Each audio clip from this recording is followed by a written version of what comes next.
Invest Kerala global summit 21-22 തീയതിയിൽ നടക്കുകയാണല്ലോ.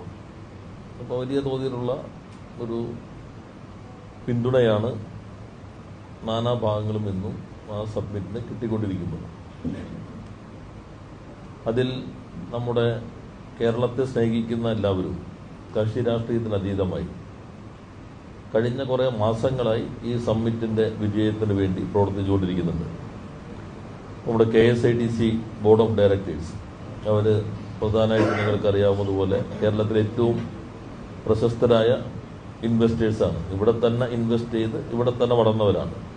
Shri Balagopal, VK Mathews, Aju Jacob, അതുപോലെ തന്നെ mine Haji, Shri CJ George. ഇതാണ് നമ്മുടെ ഇൻവെസ്റ്റിംഗ് കമ്മ്യൂണിറ്റിയിലെ ഡയറക്ടേഴ്സ്. അവരെല്ലാ ആഴ്ചയാണ് യോഗം ചേർന്നുകൊണ്ടിരിക്കുന്നത് ഈ സമ്മിറ്റിന്റെ റിവ്യൂ പ്ലാനിങ് ഒക്കെ ആയിട്ട്. അതുപോലെ CII ഇത് കഴിഞ്ഞാൽ താഴെ അവരിയ്ക്കുന്നുണ്ട്. ഞാൻ വീണ്ടും ലാസ്റ്റ് മീറ്റിംഗ് അവരായിട്ട് കൂടാൻ പോകുന്നു. FICCI, SS, നമ്മുടെ സ്മോൾ സ്കെയിൽ ഇൻഡസ്ട്രീസ് അസോസിയേഷൻ തുടങ്ങി എല്ലാവരും ഇതിന്റെ വിജയത്തിന് വേണ്ടി നിൽക്കുന്നുണ്ട്. ഞങ്ങളെല്ലാ MLA-മാരെയും ക്ഷണിച്ചിട്ടുണ്ട്. അപ്പോൾ കേരളം ഒറ്റക്കെട്ടായി നമ്മുടെ നാട് തയ്യാറായിട്ടുണ്ട്. നമ്മുടെ നാട് വ്യവസായ നിക്ഷേപത്തിന് ഏറ്റവും മികച്ച ഇടമാണ് എന്ന് എന്തെല്ലാം അഭിപ്രായ വ്യത്യാസങ്ങളുണ്ടെങ്കിലും ഒരേപോലെ പറയേണ്ട ഒരു സന്ദർഭമാണത്. അതാണ് ഭാവി തലമുറയോടും നാടിനോടും ചെയ്യേണ്ട പ്രാഥമികമായ ഉത്തരവാദിത്വം. മറ്റു കാര്യങ്ങളോ തർക്കങ്ങളോ ഒക്കെ ഉണ്ടെങ്കിൽ നമുക്ക് പിന്നീട് എടുക്കുമ്പോഴായിരിക്കും ഉചിതം. അതുകൊണ്ടാണ് മിനിഞ്ഞാന്ന് നിങ്ങൾ ചോദിച്ചപ്പോൾ ഞാൻ പറഞ്ഞു, ഈ ഘട്ടത്തിൽ ഇങ്ങനെയൊരു വിവാദമേ ഉണ്ടാകാൻ പാടില്ല. ശ്രീ ശശി തരൂർ പറഞ്ഞത് വസ്തുതകളെ അടിസ്ഥാനപ്പെടുത്തിയിട്ടാണ്. ഇനി അദ്ദേഹം പറഞ്ഞത് ഈ നിക്ഷേപ സംഗമത്തിന് മുന്നോടിയായി അതുകൂടി വായിച്ചിട്ട് ഒരു 2 നിക്ഷേപകർ കൂടുതൽ വന്നെങ്കിൽ അതിനെ നമ്മളങ്ങ് സ്വാഗതം ചെയ്യലാണ് വേണ്ടത്. അല്ലാതെ അതങ്ങനെയല്ല എന്ന് സ്ഥാപിച്ച് 10 നിക്ഷേപകർ വരാതിരിക്കാനുള്ള ഒരു മനസ്സ് ആരുടെ ഭാഗത്ത് ഉണ്ടാകരുത് എന്ന് ഞങ്ങൾ അഭ്യർത്ഥിച്ചിരുന്നു. ഞാൻ തന്നെ നേരത്തെ പറയുകയും ചെയ്തിരുന്നു. എന്നാൽ അവിടെ നിൽക്കുന്നില്ല. ഇങ്ങനെയല്ല കേരളം, ഇവരൊന്നും പറയുന്നതല്ല കേരളം. ഇവിടെ വ്യവസായ നിക്ഷേപം വേണ്ട എന്ന മട്ടിൽ ഒരു ചെറു ന്യൂനപക്ഷം പരസ്യ നിലപാടുകൾ സ്വീകരിക്കുന്നുണ്ട്. യഥാർത്ഥത്തിൽ കേരളീയരും കേരള വിരുദ്ധരും എന്ന ഒരു രൂപത്തിലേക്ക് ഇത് മാറിയിട്ടുണ്ട്. കക്ഷി രാഷ്ട്രീയത്തിനതീതമായി കേരളം വളരണം, നമ്മുടെ ചെറുപ്പക്കാർക്ക് ഇവിടെ തന്നെ ജോലി കിട്ടണം, കൂടുതൽ സംരംഭങ്ങൾ വരണം, കൂടുതൽ വ്യവസായ നിക്ഷേപം വരേണ്ടതുണ്ട്. ഇപ്പോൾ വിഴിഞ്ഞം, അതുപോലെ സ്മാർട്ട് സിറ്റി, നമ്മുടെ ഇൻഡസ്ട്രിയൽ സ്മാർട്ട് സിറ്റി, പുതിയ ഇൻഫോ പാർക്കുകൾ, പുതിയ പ്രഖ്യാപനങ്ങൾ, ഇതിൻ്റെയൊക്കെ ഭാഗമായി കൂടുതൽ നമുക്ക് തൊഴിലുണ്ടാകാൻ കഴിയണം എന്ന് ആഗ്രഹിക്കുന്ന കേരളീയരും സങ്കുചിത രാഷ്ട്രീയത്തിന്റെ പേരിൽ ഒന്നും ഇവിടെ നടക്കില്ല എന്ന് വാദിച്ച് വസ്തുതകളില്ലാതെ ഉറപ്പിക്കാൻ ശ്രമിക്കുന്ന കേരള വിരുദ്ധരോ കേരള ശത്രുക്കളോ. അതാണ് നിയമസഭയിൽ ഞങ്ങൾ പറഞ്ഞത്. ബഹുമാന്യ മുഖ്യമന്ത്രി ഇന്നലെ പറഞ്ഞതും, പ്രതിപക്ഷം സഭയ്ക്കകത്തുള്ള പ്രതിപക്ഷമാണ്, കേരളത്തിന്റെ പ്രതിപക്ഷമാകാൻ പാടില്ല, കേരള ജനതയുടെ പ്രതിപക്ഷമാകാൻ പാടില്ല. ഇന്ന് പ്രതിപക്ഷ മേധാവ് നടത്തിയ പത്രസമ്മേളനവും യഥാർത്ഥത്തിൽ അദ്ദേഹം ഈ സന്ദർഭത്തിൽ നടത്താൻ പാടില്ലാത്തതാണ്. പക്ഷെ അദ്ദേഹം ഞങ്ങളോടുള്ള മറുപടിയല്ല പറഞ്ഞെന്നുള്ളത് നിങ്ങൾക്ക് എല്ലാവർക്കും അറിയാം. ഒരു കാര്യം കൂടി അദ്ദേഹം ചിലപ്പോ വ്യക്തമാക്കി കാര്യങ്ങളൊക്കെ ചോദിച്ചപ്പോൾ നിങ്ങളും ചോദിക്കുന്ന കേട്ടത് ഇന്ന മറുപടിയാണോ വല്ലാന്ന് പറയുന്നുണ്ടെങ്കിലും അരിയാകാരം കഴിക്കുന്ന എല്ലാവർക്കും അറിയാം അത് അവർ തമ്മിലുള്ള ഒരു പ്രശ്നം എന്ന നിലയിൽ വന്നതാണ്. ആ തർക്കം കേരളത്തെ ബാധിക്കാൻ പാടില്ല. ആ തർക്കം കേരളത്തിൽ നിക്ഷേപം വരുന്നതിന് എതിരെയുള്ള അന്തരീക്ഷം സൃഷ്ടിക്കാൻ പാടില്ല. അപ്പോൾ പല തർക്കങ്ങളും അവർക്കിടയിൽ ഉണ്ടാകും. അത് അവർ തമ്മിൽ പറഞ്ഞു തീർക്കാന്നല്ലാതെ നാടിന്റെ ശത്രുക്കളെ പോലെ ഈ ഘട്ടത്തിൽ അവരവരുടെ വാദങ്ങൾ ഉറപ്പിക്കാനും മറ്റൊരാളുടെ വാദം തെറ്റാണ് എന്ന് സ്ഥാപിക്കാനും ഇത്തരത്തിലുള്ള പ്രചാരവേലകൾ നടത്തുന്നത് നാടിന്റെ താല്പര്യത്തിന് പൊതുവെ വിരുദ്ധമായതാണ്. അപ്പൊ കേരളത്തെ സ്നേഹിക്കുന്ന എല്ലാവരും ഈ ഘട്ടത്തിൽ ഒരുമിച്ച് നിൽക്കേണ്ടതുണ്ട്. കേരളം തെറ്റാണ് എന്ന് വാദിക്കുന്നവർ കേരള ശത്രുക്കളെ പോലെയാണ് പെരുമാറുന്നത്. അത് നമ്മുടെ ഭാവി തലമുറയ്ക്കും നാടിനും എതിരായിട്ടുള്ള പ്രഖ്യാപനമാണ്. ഞങ്ങളൊന്നും ഇന്നലെയും മിനിഞ്ഞാന്നും ചോദിച്ചപ്പോൾ ഞങ്ങൾ ആരെയും കുറിച്ച് ഒന്നും തെറ്റായി പറഞ്ഞിട്ടില്ല. ഇപ്പൊ ഇംഗ്ലീഷ് വായിച്ചാൽ മനസ്സിലാകുന്നൊന്നും ഞങ്ങൾ പറഞ്ഞില്ല. ഇംഗ്ലീഷ് വായിച്ചിരിക്കും അറിയാം എന്ന് സ്ഥാപിക്കാൻ വേണ്ടി പ്രത്യേകം ആളുകൾ പത്രസമ്മേളനം നടത്തിയും നമ്മുടെ നാട്ടിലേക്കുള്ള നിക്ഷേപത്തെ ആകർഷിക്കുന്ന സാഹചര്യം ഇല്ലാതാക്കാൻ പാടില്ല. അതിലിപ്പോ ഇന്ന് അദ്ദേഹം പറഞ്ഞതെല്ലാം വസ്തുതാ വിരുദ്ധമായ കാര്യങ്ങളാണ്, കേരളത്തിനെതിരായിട്ടുള്ള കാര്യങ്ങളാണ്. ഒന്നിപ്പോൾ നിങ്ങൾ നോക്കൂ, GDP എങ്ങനെയാണ്. അദ്ദേഹത്തിന് ആദ്യത്തെ ചോദ്യം, ഇത്രയും ഇൻവെസ്റ്റ്മെന്റ് വന്നാൽ നേരെ GDP-യിൽ അത് പ്രതിഫലിക്കേണ്ടതില്ലേ?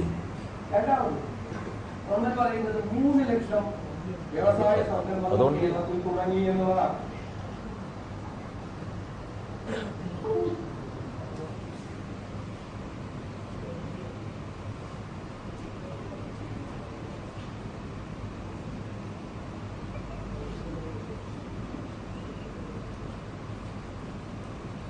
ഞാൻ വേണമെങ്കിൽ ഇങ്ങോട്ട് നീങ്ങിയിരിക്കും, നിങ്ങൾ മൈക്ക് ഇങ്ങോട്ട് ക്രമീകരിച്ചാലും മതി.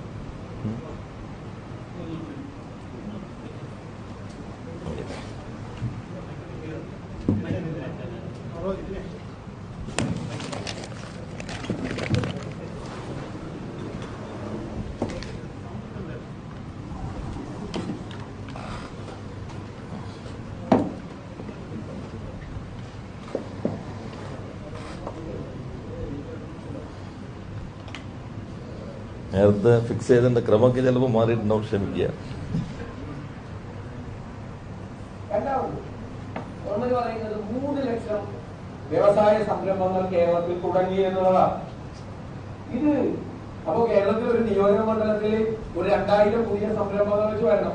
3 ലക്ഷം സംരംഭങ്ങൾ സംസ്ഥാനത്ത് വന്നിട്ടുണ്ടെങ്കിൽ, ഇനി ഞാൻ പറയുന്നത് ഏറ്റവും ചെറുതായി 3 ലക്ഷം വ്യവസായ സംരംഭങ്ങൾ കേരളത്തിൽ തുടങ്ങിയെങ്കിൽ 1 ലക്ഷം രൂപയുടെ ഇൻവെസ്റ്റ്മെന്റ് മിനിമം കൂട്ടും. 1 ലക്ഷം രൂപയുടെ ഇൻവെസ്റ്റ്മെന്റ് മിനിമം കൂട്ടും. അങ്ങനെയാണെങ്കിൽ തന്നെ 30,000 കോടി രൂപയുടെ വളർച്ച കേരളത്തിൽ ഉണ്ടാവും. 2000 ഈ നമ്മുടെ സ്റ്റേറ്റിന്റെ രാജ്യത്തെ GDP-യുടെ എക്കോണമിയിലേക്കുള്ള നമ്മുടെ കോൺട്രിബ്യൂഷൻ, നമ്മുടെ സംഭാവന എന്ന് പറയുന്നത്, നമ്മുടെ പെർസെന്റേജ് എന്ന് പറയുന്നത് 3.8%. 2022-ലും 2023-ലും ഒക്കെയാണ്. അതിപ്പോ സാമ്പത്തിക ഉപദേശക സമിതിയുടെ റിപ്പോർട്ട് റിലേറ്റീവ് ഇക്കണോമിക് പെർഫോമൻസിന്റെ സ്റ്റേറ്റ് അതിൽ ഒരു വ്യത്യാസം വന്നിട്ടില്ല. അപ്പൊ ഈ 3 ലക്ഷം സംരംഭങ്ങൾ വന്നിരുന്നു, മിനിമം 1 ലക്ഷം രൂപ. ഇപ്പോ കമ്മതി കണക്ക് വേണ്ട, 30,000 കമ്മതി വേണ്ട, കൃത്യ വെബ്സൈറ്റിലുണ്ട് നമ്മുടെ ഇയർ ഓഫ് എന്റർപ്രൈസസ്. അതിൽ ഞാൻ പറയാം, ഓരോ ഞാൻ കഴിഞ്ഞ ദിവസം കോൺക്ലേവ് കൃത്യമായി വെച്ചാണ് ഇത് കൃത്യമായി എത്ര ഇൻവെസ്റ്റ്മെന്റ് എന്നുണ്ട്. അതുകൊണ്ട് പ്രതിപക്ഷ നേതാവ് ആവറേജ് എടുക്കേണ്ട കാര്യമില്ലായിരുന്നു. 22,122.92 കോടി നിക്ഷേപമാണ് വന്നിട്ടുള്ളത്. ഒരാളത്തേക്ക് പുറകെ വരാം. അപ്പൊ അതില് ഒന്ന്, അദ്ദേഹം തിരക്കിൽ ചിലപ്പോൾ സാമ്പത്തിക ശാസ്ത്രത്തിന്റെ അടിസ്ഥാന തത്വങ്ങൾ മറന്നു പോകുന്നതായിരിക്കും. നിക്ഷേപം നേരെ GDP-യിലേക്ക് വരില്ല. What is GDP? Gross domestic product ആണ്. ഒരു 10 കോടി നിക്ഷേപം വന്നാൽ നേരെ 10 കോടി GDP പ്രതിഫലിക്കുമോ? അത് എവിടുത്തെ സാമ്പത്തിക ശാസ്ത്രം? അതിന്റെ പല ഘടകങ്ങളും ബഡ്ജറ്റ് ഒരു ഭാഗം GDP-യിലേക്ക് വരും. ചിലപ്പോൾ GDP-യിൽ അത് പ്രതിഫലിക്കുന്നതിന് കുറെ കാലം എടുക്കും. അതൊരു സാമ്പത്തിക ശാസ്ത്രത്തെ. അപ്പൊ അങ്ങനെയൊന്നും നമ്മൾ അധിക്ഷേപിച്ച് പറയരുത്. ഇനി ഞാൻ കേരളത്തെ സ്നേഹിക്കുന്ന ഒരാളാണെങ്കിൽ എങ്ങനെ പറയും? കേരളത്തെ സ്നേഹിക്കുന്ന ഒരാളാണെങ്കിൽ പറയും, ആന്ധ്രയും തെലങ്കാനയും കൂടിയാൽ ഇന്ത്യയുടെ 9.2% സ്ഥലമുണ്ട്. അവര് 9.7% GDP സംഭാവന ചെയ്യുന്നു. കർണാടക 4.9% സ്ഥലമുണ്ട്. അവര് 8.2% GDP സംഭാവന ചെയ്യുന്നു. തമിഴ്നാട് 3.9% സ്ഥലമുണ്ട്. അവർ 8.9% GDP സംഭാവന ചെയ്യുന്നു. കേരളം 1.18% സ്ഥലമുണ്ട്. നമ്മൾ 3.8%. കേരളത്തെ സ്നേഹിക്കുന്ന ആളുടെ കമ്പാരിസൺ എങ്ങനെയാണ്? അപ്പോ ആന്ധ്ര അവരുടെ സ്ഥലത്തിന്റെ 1.04 മടങ്ങ് GDP സംഭാവന ചെയ്യുന്നു. കർണാടക അവരുടെ സ്ഥലത്തിന്റെ 1.65 മടങ്ങ് GDP സംഭാവന ചെയ്യുന്നു. തമിഴ്നാട് അവരുടെ സ്ഥലത്തിന്റെ 2.28 മടങ്ങ് GDP സംഭാവന ചെയ്യുന്നു. കേരളം അവരുടെ സ്ഥലത്തിന്റെ 3.22 മടങ്ങ് GDP സംഭാവന ചെയ്യുന്നു. വിശകലനങ്ങൾ എപ്പോഴും കമ്പാരിറ്റീവ് ആയിരിക്കും. ഇതിന് പോപ്പുലേഷൻ വെച്ചുകൊടുക്കാം. പക്ഷെ ഇതിൽ അദ്ദേഹത്തിന് അടിസ്ഥാനമായിട്ടുള്ള ഇത് തന്നെ തെറ്റാണ്. നേരെ GDP-യിൽ വരില്ല എന്ന് ചോദിച്ചാൽ അതിപ്പോ എനിക്കോട് തിരക്ക് മൂലമൊന്നും വായിക്കാൻ പറ്റാത്തതുകൊണ്ട് ഞാൻ നേരത്തെ പറഞ്ഞ പോലെ സംഭവിക്കുന്ന കാര്യമാണ്. നേരെ നിക്ഷേപം GDP-യിലേക്ക് വരില്ല. പിന്നെ ഈസ് ഓഫ് ഡൂയിങ് ബിസിനസ്സിൽ അദ്ദേഹം പറഞ്ഞത് പെട്ടിക്കടയാണ്. 2021 നിയമം ഭേദഗതി ചെയ്തു. അതിൽ ട്രേഡ് വന്നു. പഴയതെല്ലാം ഇതിനകത്ത് ഉൾപ്പെടുത്തിയിട്ടാണ്. യഥാർത്ഥത്തിൽ ഞങ്ങളുടെ ഇതിൽ തന്നെ നിങ്ങൾക്ക് കാണാം. താഴോട്ട് പോയി സെക്ടർ ബേസ് ഞാൻ ഇന്നലെ കാണിച്ച ഇത് മറച്ചു വെച്ചിട്ടല്ല. What is MSME? MSME എന്ന് പറഞ്ഞാൽ 1 കോടിക്ക് താഴെ മൂലധനം ഉള്ളത് മൈക്രോ, 10 കോടിക്ക് താഴെ മൂലധനമുള്ളത് സ്മോൾ, 50 കോടിക്ക് താഴെ മൂലധനമുള്ളത് മീഡിയം. ഇതാണ് MSME. ഇനി അതിന്റെ താഴെ നാനോ ഉണ്ട്. നാനോ നമ്മൾ ഇതിനകത്ത് ഉൾപ്പെടുത്തുന്നുണ്ട്.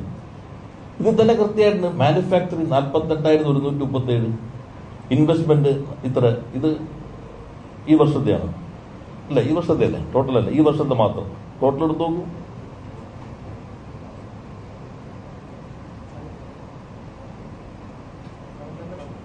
അല്ല ട്രേഡ് ഇത് മൊത്തം 1,44, ട്രേഡ് 1,52, ടോട്ടൽ നേരത്തെ പറഞ്ഞു 3,42,000 മറ്റോ വരുന്നുണ്ട്. അതിൽ ഇൻവെസ്റ്റ്മെന്റ് കൃത്യമായിട്ടുണ്ട്, എംപ്ലോയ്മെന്റ് കൃത്യമായിട്ടുണ്ട്. അല്ലാതെ ട്രേഡ് ഇതിൽ പെടുന്നില്ല എന്ന് പറഞ്ഞു. What is service? സർവീസ് എന്ന് പറഞ്ഞാൽ മിഷനറി ഉപയോഗിക്കുന്ന സേവനങ്ങളെല്ലാം. ഇപ്പോൾ ഒരു ബ്യൂട്ടി പാർലർ മിഷനറി ഉണ്ടെങ്കിൽ അത് സർവീസിൽ പെടും, ജിമ്മ് സർവീസിൽ പെടും. ഇതെല്ലാം സംരംഭമാണ്. കേരളത്തിൽ ഇന്ത്യയിൽ സംരംഭമാണ്. ഇന്ത്യയിൽ സംരംഭമായി എന്തൊക്കെ പരിഗണിക്കുന്നോ അതൊന്നും കേരളം പരിഗണിക്കരുത് എന്ന് വാദിക്കുന്നവർ കേരള ശത്രുക്കളാണ്. അവർക്കെല്ലാം ഇതിനെക്കുറിച്ച് ഇത് MSMEയിൽ പെടും, ഇവിടെ മാത്രം നിങ്ങൾ പെടുത്തരുത് എന്നുള്ളത്. ഇതൊരു ബൂം ഉണ്ടായി എന്നുള്ളതാണ്. ഈ പ്ലാന്റ് വർക്കിന്റെ ഭാഗമാണ്. ഞങ്ങൾ ഈ കഴിഞ്ഞ ഗവൺമെന്റാണ് അടിസ്ഥാനമായിട്ട് നിയമങ്ങൾ ഭേദഗതി ചെയ്തു. ഒമിനി ബസ് രജിസ്ട്രേഷൻ ഉണ്ടാക്കി. 8ഓളം നിയമങ്ങൾ ഒറ്റ ഭേദഗതിയിൽ കൂടെ ഒമിനി ബസ് രജിസ്ട്രേഷൻ ഉണ്ടാക്കി. കഴിഞ്ഞ ഗവൺമെന്റാ, ഞാൻ വന്നതിന് ശേഷമല്ല, കഴിഞ്ഞ ഗവൺമെന്റിന്റെ അടിത്തറയാണ്. ഞങ്ങൾ അതിനെ സ്ട്രക്ചർ ചെയ്തു, അതിന്റെ ഇംപ്ലിമെന്റേഷൻ എടുത്തു, കുറേയേറെ മാറ്റങ്ങൾ വരുത്തി, അത് മുന്നോട്ട് കൊണ്ടുപോകുന്നു. ഇനിയിപ്പോ ഇത് പെട്ടിക്കടയും നേരത്തെ തുടങ്ങിയത് അദ്ദേഹം ഇത് ഉദ്ധരിക്കുന്നത് കണ്ടു. എക്കണോമിക് റിവ്യൂ പറയുന്നുണ്ട് ഇത് പഴയ.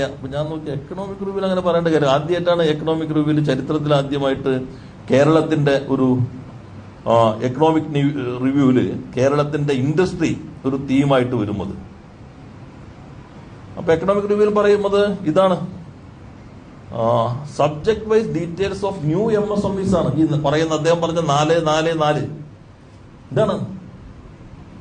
ഈ ന്യൂ കണ്ടില്ല എന്ന് തോന്നുന്നു. ഓരോ വർഷത്തെയും പുതിയത് എത്രയാണ്, എത്ര വന്നു, ഇത് രജിസ്റ്റർ ചെയ്ത് എത്ര, ഓരോന്നും ഓരോ മേഖല തിരിച്ചിട്ടുണ്ട്. അഗ്രോ, ഫുഡ് ബേസ്, ഇത് മാനുഫാക്ചറിങ് മാത്രമാണ്. ഇതെല്ലാം വസ്തുതകളല്ലേ. ഈ വസ്തുതകൾ എന്തിനാ കേരളത്തിന് എതിരായിട്ട് ഉപയോഗിക്കുന്നത്? നേരെ തിരിച്ച് ഇനി നമുക്ക് പറവൂരിലേക്ക് വരാം. പറവൂർ മണ്ഡലം ഞങ്ങൾക്ക് മാത്രം കാണാവുന്നൊരു ഭാഗമുണ്ട് ഡാഷ്ബോർഡിൽ. അത് നിങ്ങൾ ആദ്യം പറഞ്ഞില്ലേ ഇത് പൂട്ടുന്നു കള്ളക്കണക്കാണെന്ന് പറഞ്ഞപ്പോൾ ഞങ്ങൾ ജിയോ ടാഗിങ് വരുത്തി. ഓരോ സ്ഥലവും നമ്മുടെ ഉദ്യോഗസ്ഥർ പോയി സന്ദർശിച്ച് ഫോട്ടോ എടുത്ത് ടാഗ് ചെയ്യും.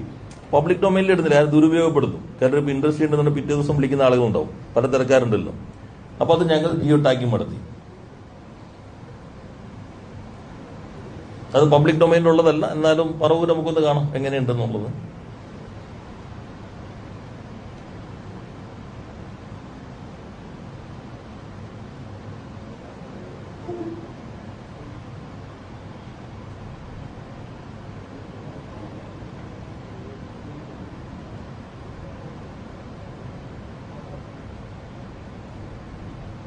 പറവൂർ കൊടുക്കും. ഇത് ഞങ്ങളുടെ ഡാഷ്ബോർഡാണ്.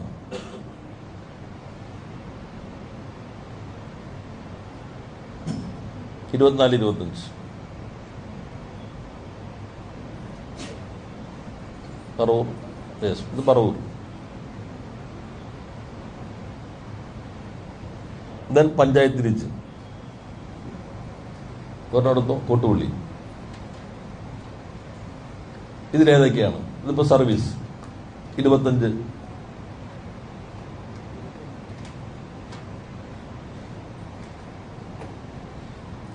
ലക്ഷം ഇൻവെസ്റ്റ്മെന്റ്, 3 എംപ്ലോയ്മെന്റേ ഉള്ളൂ. ഓരോ പേരിന് മിത്ര, അത് പ്രൊഡക്റ്റ് എന്താണെന്നുണ്ട്, പേഴ്സണൽ കെയർ പ്രൊഡക്റ്റ് 20 ലക്ഷം. ഇങ്ങനെ ഓരോന്നുണ്ട്, ഓരോ സ്ഥാപനമുണ്ട്. ഇത് ഏതാണെന്ന് നോക്കിക്കൊണ്ട് അദ്ദേഹം ഇനിയിപ്പോ ഏതെങ്കിലും പഴയതുണ്ടെങ്കിൽ പറഞ്ഞോട്ടെ. അടുത്ത പേജ് എടുത്തു. ഇനി നമ്മൾ ഒരു മാനുഫാക്ചറിങ് ഒന്ന് കാണിക്കുക നമ്മുടെ ഉള്ളത്. നമ്മൾ പോയിട്ടുള്ള ഇൻസ്പെക്ഷൻ നടത്തുന്നത് ഓരോ വർഷവും.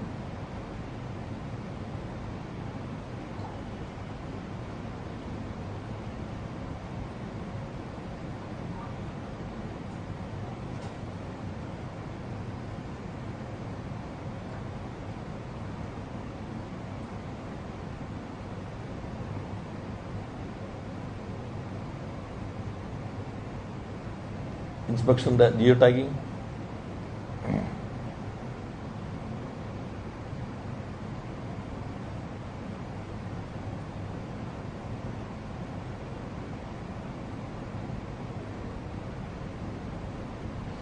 ആ ഇൻഡസ്ട്രിയെ കുറിച്ചുള്ള കംപ്ലീറ്റ് ഡീറ്റെയിൽസ് മുകളിലേക്ക് പോയി. മുകളിലേക്ക് 23 സബ്മിറ്റ് ചെയ്തു. രജിസ്ട്രേഷൻ, മൊബൈൽ നമ്പർ, അപ്ലിക്കന്റെ പേര്, യൂണിറ്റ് ഓപ്പറേഷനിലാണോ, പിന്നെ എന്തെങ്കിലും ഇഷ്യൂസ് ഉണ്ടോ, എന്തെങ്കിലും ഫണ്ടിന്റെ ആവശ്യമുണ്ടോ, ഇതെല്ലാം നമ്മുടെ ഓരോ പഞ്ചായത്തിനും നേരിട്ട് പോയി ഫിസിക്കലി കാണുന്നുണ്ട്. പിന്നെ അത് ജിയോ ടാഗിങ് എന്താണ്, മരച്ചിക്കലാട്ടിയ പച്ച വെളിച്ചെണ്ണ, കൊക്കോ ലൈവ്, latitude, longitude, photo taken complete ഉണ്ട്. ഈ 3,40,000 ഇത് എന്റെ കയ്യിലുണ്ട്, ഞങ്ങളുടെ ഡിപ്പാർട്ട്മെന്റിന്റെ കയ്യിലുണ്ട്, ഓരോ ജില്ലാ വ്യവസായ കേന്ദ്രത്തിന്റെ കയ്യിലുണ്ട്. ഇത്രയും വസ്തുതകൾ വെച്ചിട്ടാണ് ഓരോ വർഷത്തെ ഉണ്ട്. ഇതിന്റെ പറവൂരിന്റെ മാനുഫാക്ചറിംഗ് മാത്രം ഒന്ന് എടുത്ത് നോക്കി, ഒരു എക്സൽ ഷീറ്റ് എടുത്ത്.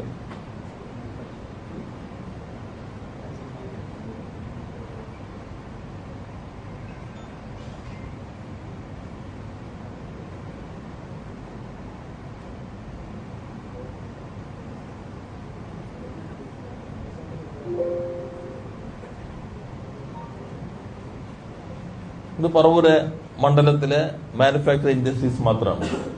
ഓരോന്നിന്റെയും ഏത് കാറ്റഗറി വരും, ഡിസ്ട്രിക്ട് എന്താണ്, പഞ്ചായത്ത് ഏതാണ്, ഡേറ്റ് ഓഫ് ഇത് തുടങ്ങിയതെന്നാണ്, ആരാണ് ഓണർ, എന്താണ് കാര്യങ്ങൾ, ഇതെല്ലാം ഇതിനകത്ത് വരുന്നുണ്ട്. അപ്പൊ ഇതെല്ലാം ഡോക്യുമെന്റഡ് ആണ്. അല്ലാതെ കേരളത്തിൽ ഇപ്പൊ പെട്ടിക്കടയും വണ്ടിക്കടയും, അപ്പൊ ഇത്രയും പെട്ടിക്കടയും വണ്ടിക്കടയും ഈ കേരളത്തിൽ ഉണ്ടായോ? രജിസ്റ്റർ ചെയ്യാതെ ഇത്ര ഉണ്ടായിരുന്നു കേരളത്തിൽ? ഇത് നമ്മളൊരു വലിയൊരു ക്യാമ്പയിൻ നടത്തി. അതിന്റെ ഭാഗമായി ഓരോ പഞ്ചായത്തിന് ആളെ വെച്ചു, ഓരോരുത്തരും സഹായിച്ചു. ഇനി ഇത് മാത്രമല്ല, ഞങ്ങൾ ഇത് ഇട്ടിട്ട് പോകുന്നില്ല. ഈ സസ്റ്റൈനബിലിറ്റി റിപ്പോർട്ട് ഒന്നും എടുത്ത് ഓരോ സ്ഥാപനത്തിലും ഓരോ വർഷം ഇൻസ്പെക്ഷൻ ഉണ്ട്. ഓരോ പഞ്ചായത്തിലും ഓരോ സ്ഥാപനത്തിലും നിങ്ങൾക്ക് എന്തെങ്കിലും പ്രശ്നമുണ്ടോ, അടച്ചു പൂട്ടുന്ന സാധ്യതയുണ്ടോ, എന്ത് ചെയ്യും? ചില നമുക്ക് സഹായിക്കാൻ പറ്റില്ല എന്നൊരു പറ്റുന്നുണ്ടോ, ഒരു സസ്റ്റൈനബിലിറ്റി നോക്കും.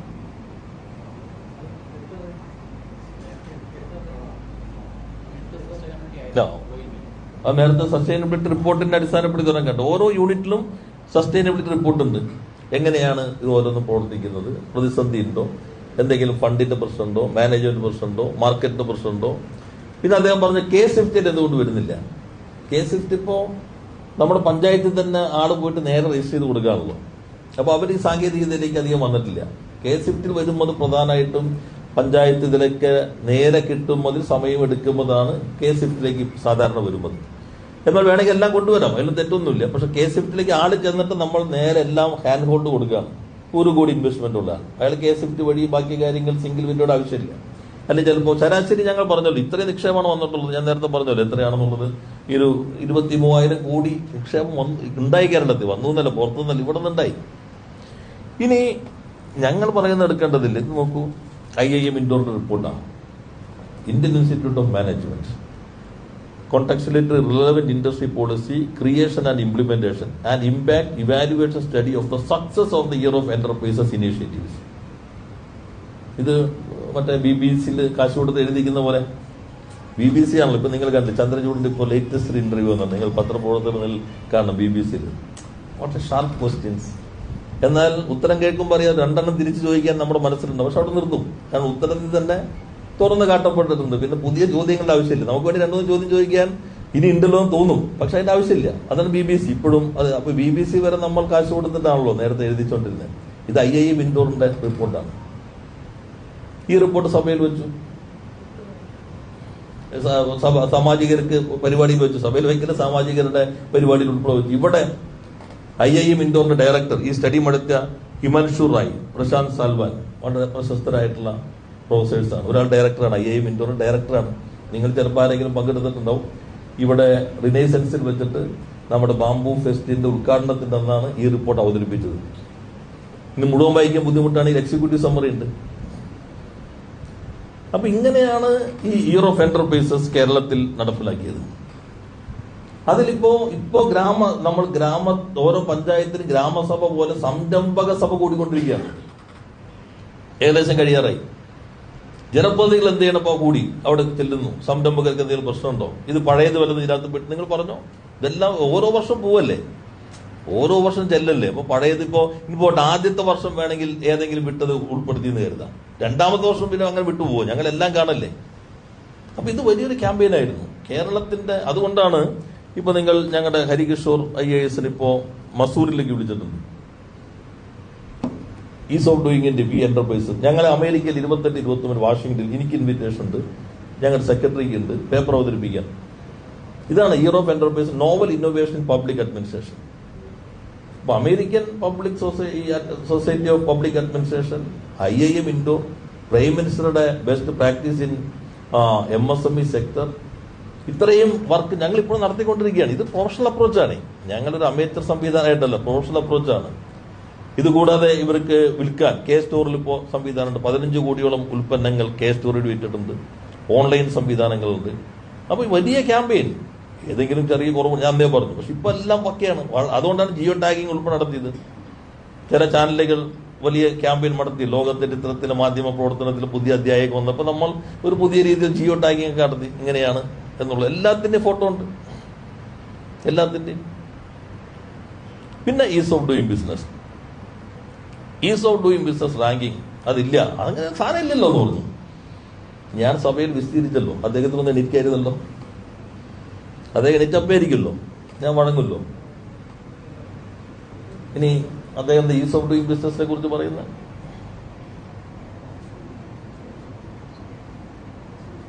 അതല്ല, GDP ഇവിടെ ഒന്ന് പറയുന്നത് ഈസ് ഓഫ് ഡൂയിങ് ബിസിനസ് സംബന്ധിച്ച കാര്യത്തിൽ കേരളം ഒന്നാമതെത്തിയെന്നാണ് സർക്കാരിന്റെ ആദ്യ അവകാശവാദം. ഇതിനകത്ത് യഥാർത്ഥത്തിൽ 2021 തന്നെ ഈസ് ഓഫ് ഡൂയിങ് സൂചിക വേൾഡ് ബാങ്ക് നിർത്തലാക്കി.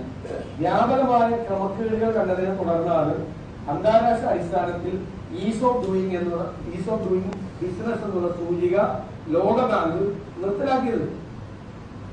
പുതിയ കണ്ടുപിടുത്തം വേണ്ട, ഞാൻ എന്താ പറഞ്ഞ നോക്കാം. പിറ്റേ ദിവസം നമ്മൾ വിചാരിച്ചാൽ എല്ലാവരും കൂടി നീങ്ങിയ അസാധ്യമായി ഒന്നുമില്ല എന്നതിന്റെ കൂടി തെളിവാണ് കേരളം 1-ാം സ്ഥാനത്തെത്തിയിട്ടുള്ള വ്യവസായ മേഖലയിലെ വളർച്ചയുള്ളത്. നമുക്ക് എല്ലാവർക്കും അറിയാവുന്നതുപോലെ ഇന്നലെ സംസ്ഥാന വ്യവസായ വകുപ്പ് മന്ത്രിമാരുടെ യോഗം വഹിക്കുന്നു. ആ യോഗത്തിൽ ഈസ് ഓഫ് ഡൂയിങ് ബിസിനസ്, അതോടൊപ്പം തന്നെ ഗതിശക്തി പദ്ധതി, നമ്മുടെ ഇൻഡസ്ട്രിയൽ കോറിഡോറുകൾ, ഇതൊക്കെയാണ് പ്രധാനമായിട്ടും ചർച്ച ചെയ്യുന്നത്. അതിന്റെ ഏറ്റവും അവസാനമാണ് കഴിഞ്ഞ വർഷത്തെ ഇതിന്റെ ഫലപ്രഖ്യാപനം വന്നിട്ടുള്ളത്. അതിൽ കഴിഞ്ഞ വർഷം മുതൽ പുതിയ രീതിയിലാണ് ഈസ് ഓഫ് ഡൂയിങ് ബിസിനസിന്റെ റാങ്കിങ് നടത്തുന്നത്. ഏറ്റവും കൂടുതൽ മാർക്ക് നേടിയ ആളുകൾ ടോപ്പ് അച്ചീവേഴ്സ്, പിന്നെ അടുത്ത കാറ്റഗറി അച്ചീവേഴ്സ്, പിന്നെ ആസ്പിരൻസ്, പിന്നെ എമർജിംഗ് ബിസിനസ് സിസ്റ്റം എന്നുള്ളതാണ്. അപ്പൊ അതിൽ നമ്മൾ 20 വിലയിരുത്തൽ അടിസ്ഥാനപ്പെടുത്തി നമ്മൾ 28-ാം സ്ഥാനത്തായി. അന്ന് റാങ്കിങ് ആയിരുന്നു 1, 2, 3, 4. കഴിഞ്ഞ ഇത് മുതലാണ് ഈ 4 കാറ്റഗറിയായി തിരിച്ചത്. 4 കാറ്റഗറിയെ തിരിച്ചപ്പോഴും റാങ്കിങ് എന്ന നിലയിൽ നമ്മൾ അറിയിക്കേണ്ട അങ്ങനെയാണ് 15ആണെന്ന് നമുക്ക് മനസ്സിലായി. നമ്മളപ്പോ 3-ാമത്തെ കാറ്റഗറിയായിരുന്നു. ആസ്പിരൻസ് മാറാൻ ശ്രമിച്ചുകൊണ്ടിരിക്കുന്ന ആ പട്ടികയിലാണ് നമ്മളെ ഉൾപ്പെടുത്തിയിട്ടുള്ളത്. ഇത്തവണ നമ്മൾ ടോപ്പ് അച്ചീവേഴ്സിലാണ്. അതിൽ 95% മുകളിൽ പരിഷ്കാരങ്ങൾ വരുത്തിയിട്ടുള്ള ഈസ് ഓഫ് ഡൂയിങ് ബിസിനസിൽ തന്നെ കേന്ദ്ര ഗവൺമെന്റ് നിശ്ചയിച്ചിട്ടുള്ള 30 പരിഷ്കാരങ്ങൾ, അതിലെല്ലാം കൂടി 95% മുകളിൽ മാർക്ക് കിട്ടിയിരുന്നു. പ്രധാന കമ്പോണന്റ് എന്നുള്ളത് ഫീഡ്ബാക്കാണ്. സംരംഭകരും അല്ലാതെയുള്ള അവർ തെരഞ്ഞെടുക്കുന്ന സാമ്പിളുകളിൽ സർവേ വേണ്ടല്ലോ. എനിക്കവിടെ നിങ്ങളിത് മുഴുവൻ കൊടുക്കാത്തതുകൊണ്ടാണ് അദ്ദേഹത്തിന് ആശയക്കുഴപ്പം വന്നത്. ഇത് ഞാൻ വിശദീകരിക്കുന്നുണ്ട്. കഴിഞ്ഞ തവണ മുതൽ ഈസ് ഓഫ് ഡൂയിങ് ബിസിനസ് അല്ല അത്, എന്നാൽ അവരുടെ ഇതിന്റെ ബ്രാക്കറ്റിൽ കാണാം business reforms action plan, BRAP ആണ്. കഴിഞ്ഞ തവണ നമ്മൾ അതിൽ നമ്മുടെ റിഫോം അനുസരിച്ചിട്ടാണെങ്കിൽ നമ്മൾ അച്ചീവർ ആകേണ്ടതായിരുന്നു. Emerging, aspirant, achiever, top achiever. പക്ഷെ ഫീഡ്ബാക്ക് മോശമായി, 100% ഫീഡ്ബാക്കാണ്. ഇത് നിങ്ങൾ മനസ്സിലാക്കിക്കൊള്ളണം. റാങ്കിന് എലിജിബിൾ ആവും നമ്മൾ. ഈ കാറ്റഗറിയിൽ ഇത്ര ശതമാനം 90% നടപ്പിലാക്കിയോ നമ്മൾ അച്ചീവർ, 90+95 അച്ചീവറിലേക്കായി. നമ്മൾ അച്ചീവർ കാറ്റഗറിയിലായിരുന്നു നമ്മുടെ റിഫോംസ്. പക്ഷെ റാങ്ക് വരുന്നത് 100% ഫീഡ്ബാക്ക് എടുക്കും. ഒരു ഏജൻസി ഉണ്ട്, അവർ ഓരോ സംരംഭകനും വിളിക്കും, റാൻഡം. എന്നിട്ട് അവരായിരുന്നു മാർക്കിട്ടിട്ടാണ് 95% മുകളിൽ ഫീഡ്ബാക്ക് ഉണ്ടെങ്കിലാണ് ടോപ്പ് അച്ചീവർ വരുള്ളൂ. 90% മുകളിൽ ഫീഡ്ബാക്ക് ഉണ്ടെങ്കിൽ അച്ചീവറിലേക്ക് വരും. നമ്മൾ അച്ചീവർ റിഫോമിൽ വന്നു, ഫീഡ്ബാക്കിൽ നമ്മൾ ആസ്പിരന്റായി. അത്തവണ ആന്ധ്രയാണ്, അത്തവണ മാത്രമല്ല എല്ലാ തവണ ആന്ധ്രയാണ് വരുന്നത്. കഴിഞ്ഞ തവണ അവര് ഈ അച്ചീവറിൽ ടോപ്പായിരുന്നു. അന്ന് അവർ കൊടുത്ത പരസ്യമാണത്. Ease of doing business, ease of doing business rank number 1, ease of doing business in India under BRAP 2020. ഇതിലുണ്ടോ? In India in business reforms action plan BRAP 2020 under ease of doing business. അപ്പൊ അത് ബർമുടയാണ്. കേരളത്തിൽ വരുമ്പോൾ പ്രശ്നമായി. ഇത് എല്ലാവരും എടുക്കുന്ന കാര്യം തന്നെയാണ്. എല്ലാ സ്റ്റേറ്റും നോക്കിക്കോളും. ആന്ധ്രയിൽ ഒരു പ്രതിപക്ഷവും ഇങ്ങനെയല്ല എന്ന് പറഞ്ഞ് പത്രസമ്മേളനം നടത്താൻ വായിച്ച് അറിവുള്ള പ്രതിപക്ഷ നേതാക്കന്മാരില്ലേ അവിടെ? കേരളത്തെ സ്നേഹിക്കുന്ന ആരെങ്കിലും ഞങ്ങൾ ഇങ്ങനെ ആയില്ല എന്ന് സ്ഥാപിക്കാൻ പത്രസമ്മേളനം നടത്തും. അതാണ് ഞാൻ പറഞ്ഞത്. കേരളീയരും കേരള വിരുദ്ധരോ കേരള ശത്രുക്കളോ, കേരളവും കേരളത്തിന്റെ പ്രതിപക്ഷവും എന്ന നിലയിലേക്ക് മാറി. ഇത് നിങ്ങൾ നോക്കി പരസ്യം. ഞങ്ങൾ കൊടുത്തില്ല, കാശ്യത്തിന് ബുദ്ധിമുട്ടുള്ളതുകൊണ്ടായിരുന്നു. ഓൾ ഇന്ത്യ കൊടുത്തില്ല, കേരളത്തിൽ കൊടുത്തു. Rank number 1 ease of doing business. Chandrababu Naidu ദാവോസിൽ കണ്ടപ്പോൾ എന്നോട് ആദ്യം പറഞ്ഞൊരു കാര്യം, ഇത് നിങ്ങൾ മനസ്സിലാക്കേണ്ടത്, ഇൻഡസ്ട്രീസ് മിനിസ്റ്റേഴ്സിന്റെ കോൺഫറൻസിൽ ഒരു ചെറിയ വീഡിയോ ഓരോ സ്റ്റേറ്റിനും വയ്ക്കും. ദെൻ 3 മിനിറ്റ് മന്ത്രിമാർ പ്രസംഗിക്കും. ആന്ധ്രയുടെ വീഡിയോയിൽ ചന്ദ്രബാബു നായിഡു പറയുന്നത്, ഈ റാങ്കിങ് തുടങ്ങിയ മുതൽ ഞങ്ങളാണ് നമ്പർ 1. ഇടയ്ക്ക് ഞാൻ മാറി, ഇപ്പൊ വീണ്ടും ഞാൻ വന്നു, ഇനി ഒരിക്കലും ഇത് വിട്ടുകൊടുക്കില്ല എന്നാണ്. അതെല്ലാം കഴിഞ്ഞിട്ട് ലാസ്റ്റാണ് പീയൂഷ് ഗോയൽ ഇത് പ്രഖ്യാപിക്കുന്നത്. 1, 2, 3 എന്നല്ല പ്രഖ്യാപിക്കാം. ഈ ടോപ്പ് അച്ചീവറിൽ 9 എണ്ണത്തിൽ നമ്മൾ ഏറ്റവും മുകളിൽ വന്നു, 5 എണ്ണത്തിൽ AP മുകളിൽ വന്നു, 3 എണ്ണത്തിൽ ഗുജറാത്ത് മുകളിൽ വന്നു. അതാണ് ടോപ്പ് അച്ചീവറിൽ ഏറ്റവും കൂടുതൽ വന്നിരിക്കുന്നത്. അതാണ് കഴിഞ്ഞ തവണ ഇതേപോലെ ആന്ധ്ര വന്നു. നമ്മളിത് ആദ്യത്തേനും വന്നില്ല, രണ്ടാമത്തേനും വന്നില്ല, മൂന്നാമത്തേനും വന്നില്ല. അപ്പോ ആരെങ്കിലും പത്രസമ്മേളനം നടത്തിയിട്ട് പറഞ്ഞോ ഈസ് ഓഫ് ഡൂയിങ് ബിസിനസ്സിൽ കേരളം 15ാം റാങ്ക് ആയി എന്നുള്ളത് തെറ്റാണ്. ഇത് is of doing business world bank പണ്ടേ നിർത്തിയതാണ്. ഇവർ പറയുന്നത് കേരളത്തിൽ വ്യവസായം വരാതിരിക്കാനാണ്, 15ഒന്നും അല്ല എന്ന് ഒരു പ്രതിപക്ഷത്തിന്റെ ആരെങ്കിലും ഇപ്പൊ പറയുന്ന പോലെ പറഞ്ഞോ? മെച്ചപ്പെട്ടപ്പോ നേരെ ഇത് അങ്ങനെയല്ല. ഇപ്പൊ ആന്ധ്രാപ്രദേശ് നോക്കുക, അവരതൊരു അവസരം ഉപയോഗിച്ചു, ഒറ്റക്കെട്ടായിട്ട് ഉപയോഗിക്കുകയുണ്ടായി. ഇതാണ് ഞാൻ നിയമസഭയിൽ പറഞ്ഞപ്പോൾ അദ്ദേഹം എഴുതിയെങ്കിൽ അവിടെ വെച്ച് തന്നെ വിസ്തീരിച്ചു കൊടുക്കാമായിരുന്നു. പിന്നെ ഇന്നലെ പുറത്തിറങ്ങിയ കുറെ റിപ്പോർട്ടുകളുണ്ട്, എല്ലാം ഞാൻ വായിക്കുന്നില്ല, നിങ്ങൾക്ക് ഇതെല്ലാം നിങ്ങൾ കൊടുക്കാൻ സമയമില്ലല്ലോ നിങ്ങൾക്ക്. ഇന്നലെ പുറത്തിറങ്ങിയ പുതിയ റിപ്പോർട്ടുണ്ട്, പ്രതിപക്ഷ നേതാവിന് വേണമെങ്കിൽ വായിക്കാവുന്നതാണ്.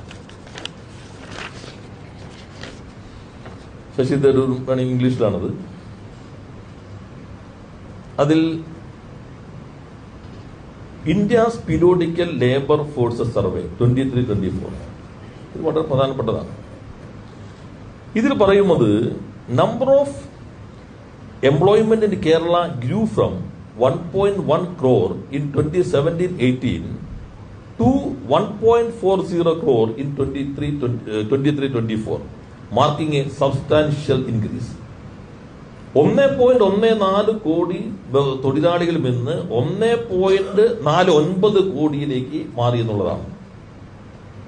ഇത് അതിൽ തന്നെ അടുത്ത ഭാഗത്ത് നോക്കിയാൽ higher share of regular work.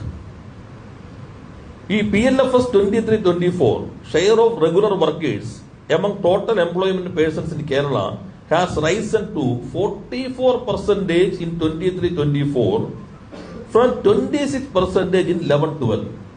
കേരളത്തിലെ തൊഴിൽ ശക്തിയുടെ 26% 11-12 സ്ഥിരം തൊഴിലാളികൾ, 23-24 അത് 44% വർദ്ധിച്ചു. രാജ്യം എവിടെ നിൽക്കുന്നു? The nation remains only 25% in India as a whole. രാജ്യത്ത് നേരത്തെ 25 ആയിരുന്നു, ഇപ്പോൾ 25 തന്നെ. കേരളത്തിൽ നേരത്തെ 26 ആയിരുന്നു, ഇപ്പോ അത് 44 ആയി. അതിൽ തന്നെ പറയുന്നത് woman participation regular work. The share of woman in regular work in Kerala 59% is much higher than the national figure only 20%. ഇന്ത്യയിലെ സ്ഥിരം തൊഴിലാളി 20% സ്ത്രീകളുടെ സ്ഥിരം തൊഴിലുണ്ടെങ്കിൽ കേരളത്തിൽ അത് 59%. എല്ലാ വിശദാംശങ്ങളിലേക്ക് ഞാൻ പോകുന്നില്ല, നിങ്ങളും സൈറ്റിൽ പോയി കിട്ടും PLFS. അപ്പൊ ഇത് കാണിക്കുന്നത് എന്താ? സംഘടിതമായ തൊഴിലാളികളുടെ എണ്ണത്തിൽ വർധനവുണ്ടാകുന്നു എന്ന് വെച്ചാൽ ഓർഗനൈസ് സെക്ടറിലേക്ക് കേരളത്തിന്റെ മാനുഫാക്ചറിംഗ് മേഖലയിൽ വളർച്ചയുണ്ടാകുന്നു. ഇത് ട്രേഡ് അല്ലാണ്ട്, സർവീസ് അല്ലാണ്ട്. പക്ഷേ നിങ്ങൾ കാണേണ്ടത് കേരളത്തിന്റെ മാനുഫാക്ചറിംഗ് സെക്ടറിലേക്ക് ഇൻഡസ്ട്രിയുടെ സ്വഭാവം മാറുന്നു. ഇതിന്റെ നേട്ടം നിങ്ങൾ നോക്കിക്കോളൂ, 6-7 വർഷം കഴിയുമ്പോൾ കേരളത്തിൽ കൃത്യം കിട്ടുള്ളൂ.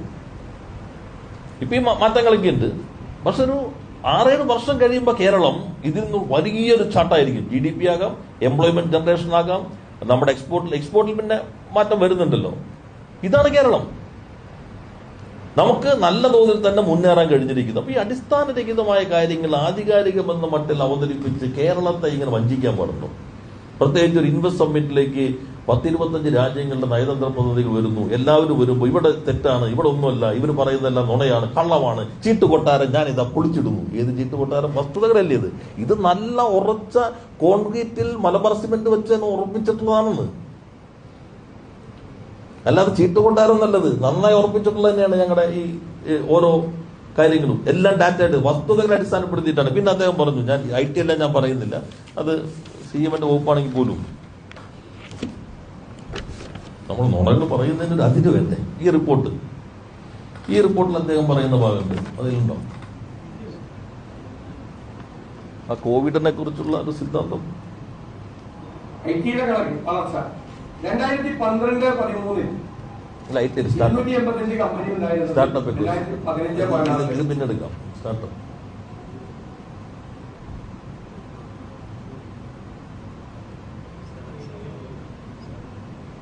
എല്ലാം ഞാൻ എടുക്കുന്നില്ല കേട്ടോ. ഇത് പറയാം, സ്റ്റാർട്ടപ്പ് അതാണ് ഒരു പ്രധാനപ്പെട്ട വിഷയം. സ്റ്റാർട്ടപ്പിന്റെ കാര്യം പറയാം. നമ്മൾ എന്താ പറയുന്നത്? ഇക്കോസിസ്റ്റം അല്ലെ? സ്റ്റാർട്ടപ്പ് ഇക്കോസിസ്റ്റം നോക്കിക്കഴിഞ്ഞാൽ 2021 മുതൽ താരതമ്യം ചെയ്യുമ്പോൾ 254% വളർച്ച, വാർഷിക വളർച്ച രേഖപ്പെടുത്തി എന്നതാണ് ഇപ്പോഴത്തെ ഏറ്റവും വലിയ കണക്ക്. ഇപ്പോ യഥാർത്ഥത്തിൽ വളരെ വിചിത്രമായ ഒരു താരതമ്യമാണിത്. രണ്ടാം വലിയ സർക്കാരിന്റെ 3 വർഷ കാലയളവിൽ ഉണ്ടായിരുന്ന വളർച്ച ഒന്നാം സർക്കാരിന്റെ അവസാന 3 വർഷ കാലയളവിൽ ഉണ്ടായിരുന്നതിനേക്കാൾ 254% എന്താ കാര്യം? 2019-21 ആയിട്ടാണ് താരതമ്യപ്പെടുത്തിയിരുന്നത്. 2019-21 വല്ലതും വയ്ക്കുന്നത് ആളല്ലേ? ആ റിപ്പോർട്ടൊന്നും എടുത്തു നോക്കിയ റിപ്പോർട്ട് അതല്ല മറ്റേ ഇല്ല. ഓക്കെ. ഇതെന്താ വെച്ചാൽ അദ്ദേഹം ഈ വേണ്ടത്ര ഈ ചെറിയ പോയിന്റ് കണ്ടിട്ടില്ല, വലിയ പോയിന്റേ കണ്ടിട്ടുള്ളൂ. നമ്മൾ ഈ ശതമാനം എന്ന് പറഞ്ഞ് ഉപയോഗിക്കുന്നത് താരതമ്യത്തിന് വേണ്ടിയാണ്. ഈ ഇത് കേരളത്തിന്റെ പല കാലങ്ങളെ കുറിച്ചുള്ള താരതമ്യമല്ല. ഇത് നിങ്ങൾ നോക്കിയാൽ, ഞാനത് ഇതിലേക്ക് എടുത്തിടാൻ പറ്റിയില്ല, ഒരു ചെറിയ കാണുന്നില്ലേ? കന്നഡയുടെ കുറച്ച് പോയിന്റ് കൂട്ടിയാലേ വായിക്കാൻ പറ്റുള്ളൂ. ഇവിടെ കണ്ടില്ല അടിക്കുറിപ്പ്? ഞാനത് വലുതാക്കി ഇട്ടിട്ടുണ്ട്. ഈ കാണുന്നതാണ് ഗ്ലോബൽ ആവറേജ് 46%, കേരള ആവറേജ് 254%. അദ്ദേഹം പറഞ്ഞ എന്താ ബേസ് ഇയർ ഏതാ? കോവിഡിൽ എന്തെങ്കിലും തുടങ്ങിയോ? പ്രശ്നം എന്ന് വെച്ചാൽ ഈ കോവിഡ് ലോകത്തെ ബാധിച്ച ഒരു മഹാമാരിയാണ്, ഒരു കേരള മഹാമാരി ആയിരുന്നില്ല. അദ്ദേഹം പറഞ്ഞത് ശരിയാകുമായിരുന്നു, കേരളത്തിൽ മാത്രം ഒരു കോവിഡ് ഉണ്ടായി, അതുകൊണ്ട് കേരളത്തിൽ മാത്രം അന്നൊന്നും തുടങ്ങിയില്ല, അതുകൊണ്ട് കേരളത്തിന്റെ ആ ബേസ് ഇയർ എടുത്ത് നോക്കുമ്പോൾ കേരളത്തിൽ വലുതുണ്ടാവും, ലോകത്തൊന്നും മഹാമാരി ഉണ്ടായില്ല, അതുകൊണ്ട് ലോകത്തെ ബേസ് ഇയർ ഇത് തന്നെ എടുക്കുമ്പോൾ 46% വരും. ഇത് അടിസ്ഥാനമായിട്ടുള്ള ഒരു ധാരണയുള്ള ആരെങ്കിലും പറയുന്ന വാദമാണോ? 254% അടി കൊടുക്കാനേ ഗ്ലോബൽ ആവറേജ് 46%. കേരളീയൻ എന്ത് ചെയ്യണം? നോക്കൂ, ലോകത്ത് കോവിഡ് കഴിഞ്ഞിട്ടുള്ള കയറ്റത്തിൽ ലോകത്ത് പല പ്രതിസന്ധി ഉണ്ടായി. അതുകൊണ്ട് പുതിയ വ്യവസായങ്ങൾ കോവിഡിന് ശേഷം അധികം വരുന്നില്ല. ലോകത്തത് 46% ആണ് അതിന്റെ വളർച്ചാ നിരക്ക്. എന്നാൽ എന്റെ കേരളം 254% വളർന്നു എന്ന് അഭിമാനിക്കേണ്ടതിന് പകരം ഈ ഭാഗം കാണാതെ കൊച്ചുകുട്ടി പോലും പറയാത്ത ഒരു താരതമ്യമായിട്ട് വരുമ്പോ എത്രമാത്രം ഈ നാടിനോടുള്ള ശത്രുതയുണ്ട്. ഇത്രയും കേരളത്തെ ശത്രുതയാക്കാൻ പാടുണ്ടോ? ഞാനിതൊന്നും ഇപ്പൊ പറയുന്നത് ഈ അന്തരീക്ഷത്തിൽ ഇതൊന്നും വരാൻ പാടില്ല. ഇത് നമ്മുടെ നേട്ടമല്ലേ എന്ന്. 46 ആവറേജ് എപ്പോഴും ബേസ് ഇയർ ഒരേപോലെ എടുക്കുള്ളൂ. കേരളത്തിൽ 19-20 ആണെങ്കിൽ ലോകത്തിന്റെ 19-20 ആയിരിക്കും. That is A basic understanding. അപ്പൊ ലോകം 19-20 എടുക്കുമ്പോൾ 46% വളർന്നു. കേരളം 19-20 എടുത്തപ്പോ 246% വളർന്നു. മലയാളി അഭിമാനിക്കണ്ടേ? അതിനകത്ത് ഇത് LDFന്റെ ആളുകൾ മാത്രമാണ് ജോലി ചെയ്യുന്നത്. മിക്കവാറും രാഷ്ട്രീയമൊന്നും ഇല്ലാത്ത കുട്ടികളായിരിക്കും ജോലി ചെയ്യുന്നത്. ഇത് നാടിനാകെ വന്ന നേട്ടമാണ്. ആ നേട്ടം അങ്ങനെ എടുക്കേണ്ടതിന് പകരം എങ്ങനെ ഇങ്ങനെ അവതരിപ്പിക്കുന്നത്? ഇപ്പൊ നോക്കൂ, സ്റ്റേറ്റ് റാങ്കിങ്ങിൽ വന്നോ? അന്ന് വലുതായി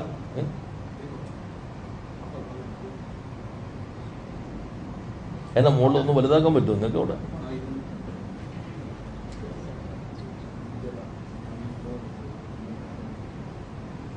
ഇവിടെ പ്ലസ് ആ ഇപ്പൊ കാണാൻ പറ്റുന്നുണ്ടോ? ഒന്ന് ക്യാമറകളൊന്ന് സൂം ചെയ്ത് അങ്ങോട്ട് എടുത്ത് നോക്കി. 254%-അടിയിൽ ഗ്ലോബൽ ആവറേജ് 46%. അദ്ദേഹം കണ്ടിട്ടുണ്ടാവില്ല. ഈ ചെറിയ പോയിന്റ് ആയതുകൊണ്ട് പെട്ടെന്ന് കണ്ടുപിടിക്കില്ല. അതുകൊണ്ട് ഞാൻ നിങ്ങൾക്ക് സൂം ചെയ്യാൻ പറഞ്ഞു. Global average 46%, Kerala average 254%. ശതമാനം സാധാരണ വിശകലനത്തിനെടുക്കുന്നത് ഒരേ സ്വഭാവത്തിലായിരിക്കും. ഒരു രാജ്യമാകാം, ഒരു പ്രദേശമാകാം, കാലമാകാം, എല്ലാം ഒരേപോലെ ആയിരിക്കും. എങ്കിലേ കമ്പയർ ചെയ്യാൻ പറ്റുള്ളൂ. ഇവിടെ 46%, അപ്പൊ കുറെ കൂടി വലുതായി. 46%, 254%. ഇത് കക്ഷി രാഷ്ട്രീയത്തിന് അതീതമായി ഓരോ മലയാളിക്ക് അഭിമാനിക്കേണ്ടതാണ്. ഇന്ത്യൻ റാങ്കിങ് നോക്കിക്കോ. ഇന്ത്യൻ റാങ്കിങ്ങിൽ ഞാൻ എല്ലാ വിശദാംശങ്ങളിലേക്കൊന്നും പോകുന്നില്ല. വേറെ PDF, ആ PDF അല്ല, വേറെ PDF.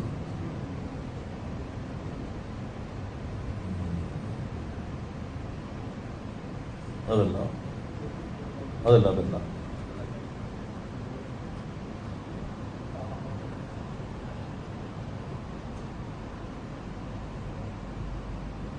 സ്റ്റാർട്ടപ്പ് റാങ്കിങ് നേരത്തെ 21 നമ്മൾ എവിടെ കിടന്ന് നോക്കണം. താഴെയായിരുന്നു. ഗുജറാത്ത്, കർണാടക, മേഘാലയായിരുന്നു ബെസ്റ്റ് പെർഫോമൻസ്. 19 ആൻഡമാൻ മുതൽ 18 ഗുജറാത്താണ്. ഇപ്പൊ നോക്കൂ, ഇപ്പൊ കേരളം ഇത് 21.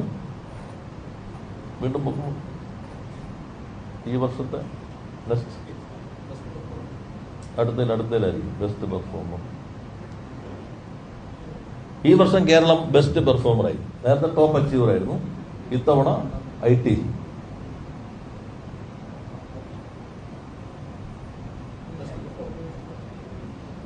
ഗുജറാത്ത്, കർണാടക, കേരള, തമിഴ്നാട്. നമ്മൾ ആദ്യമായിട്ടാണ് ബെസ്റ്റ് പെർഫോമർ. ഇത് മുഖ്യമന്ത്രി പിണറായി വിജയൻ കൈകാര്യം ചെയ്യുന്ന വകുപ്പാണ്ട് അദ്ദേഹത്തിന് വ്യക്തിപരമായിട്ടുള്ള നേട്ടമായിട്ട് മാത്രം കാണണ്ട. ഇത് കേരളത്തിനായുള്ള നേട്ടമാണ് ബെസ്റ്റ് പെർഫോമർ എന്ന നിലയിൽ വന്നിട്ടുള്ളത്. അപ്പൊ അതൊക്കെ കാണാതെ ഒരു കേരള വിരുദ്ധ പ്രചാരവേലയ്ക്ക് പ്രതിപക്ഷ നേതാവ് നേതൃത്വം നൽകുന്നത് ഈ ഘട്ടത്തിൽ അങ്ങേയറ്റം തെറ്റായ പ്രവണതയാണ്, നാടിനോടുള്ള ദ്രോഹമാണ്. കുറെ സമയം എടുത്തുകൊണ്ട് തന്നെ മറ്റു കാര്യങ്ങളിൽ IT അദ്ദേഹം പറയുന്നുണ്ട്. ടെക്നോ പാർക്കിൽ മാത്രമാണ് പറയുന്നത്. ടെക്നോ പാർക്ക് ഇപ്പോൾ സ്ഥലമില്ലാത്തതുകൊണ്ട് കിൻഫ്രയിലാണ് ഞങ്ങൾ ഇപ്പോൾ ടാറ്റ എലക്സിക്ക് ഇപ്പോൾ 2.5 ലക്ഷം സ്ക്വയർ ഫീറ്റ് കൊടുത്തു. അടുത്ത 1.5 ലക്ഷം ഇപ്പോൾ റെഡിയായിക്കൊണ്ടിരിക്കുകയാണ്. പിന്നെ എല്ലാ പാർക്കും ഞങ്ങൾ ഉണ്ടാക്കിയത്. 90 നായനാരാണ് ടെക്നോ പാർക്ക് തുടങ്ങുന്നത്. ഇൻഫോ പാർക്ക് അവരുണ്ടാക്കി, അത് വിൽക്കാനും നോക്കി വലിയ സമരം നടത്തിയിട്ട് ഞങ്ങളെല്ലാം മനുഷ്യച്ചങ്ങല പിടിച്ച അവിടെ. പിന്നെ എല്ലാ ഇൻഫോ പാർക്കുകളും ഇപ്പോൾ ഇടനാഴിയെല്ലാം ഇടതുപക്ഷം ഉണ്ടാക്കിയതാണ്. ഇത് അദ്ദേഹം പറയണ കേട്ടു, ഈ വ്യവസായ മന്ത്രി മെട്രോക്കെതിരെ സമരം ചെയ്തതല്ലേ. അന്നത്തെ പത്രക്കാരാരാ ഉള്ള ഇവിടെ? ഞാൻ പുതിയ തലമുറയാണല്ലേ. ഉണ്ടോ? നിങ്ങൾ വെറുതെ PRS പോയിട്ട് പാർലമെന്റ് നോക്കിയാൽ മതി. അദ്ദേഹം പുതിയ തലമുറയെന്ന് വിചാരിച്ചിട്ടാ. ഈ ശ്രീധരൻ എന്താ അദ്ദേഹം പറഞ്ഞ എന്നെ കുറിച്ച്? രാജീവാണ് ആദ്യമായിട്ട് ഒരു മനുഷ്യ സംഘടന സംഘടിപ്പിച്ചത്. അന്ന് ഞാൻ അതിനെ അത്രയ്ക്ക് അഫോർഡ് ചെയ്യുന്നില്ല. ഇതിന്റെ ആവശ്യമുണ്ടോ എന്നുള്ളത് ഇപ്പോഴാണ് മനസ്സിലായത്. അത് നടന്നെങ്കിൽ അന്ന് DMRC കിട്ടില്ലായിരുന്നു. TSC തന്നെ ഒഴിവാക്കുന്നതിന് വേണ്ടി DMRC ഒഴിവാക്കുന്നതിന് വേണ്ടി വലിയ നീക്കം നടന്നു. അതിനെതിരെ വമ്പിച്ച ജനകീയ സമ്മർദ്ദം കേരളത്തിലും കൊച്ചിയിലും ഉയർന്നുവരികയുണ്ടായി. അതിന്റെ ഭാഗമായിട്ടാണ് അദ്ദേഹത്തെയും DMRC ഉൾപ്പെടുത്താൻ നേരത്തെ അദ്ദേഹം സൂചിപ്പിച്ചതുപോലെ നിർബന്ധിതമായത്. അതുകൊണ്ട് മാത്രമാണ് ഈ പദ്ധതി ഇപ്പോൾ സമയബന്ധിതമായി അഴിമതിരഹിതമായി പൂർത്തീകരിച്ചത്. അദ്ദേഹം എന്താ പറഞ്ഞ കാണിക്കേണ്ടല്ലോ, നിങ്ങൾ കേട്ടല്ലോ. എന്താ എന്നാലും കേൾക്കുന്നല്ലോ. പ്രതിപക്ഷ നേതാവ് പറയാം, വാട്സപ്പ് ഗ്രൂപ്പിലാണല്ലോ പറഞ്ഞോട്ടെ, പ്രതിപക്ഷ നേതാവ് പറയാൻ പാടില്ല.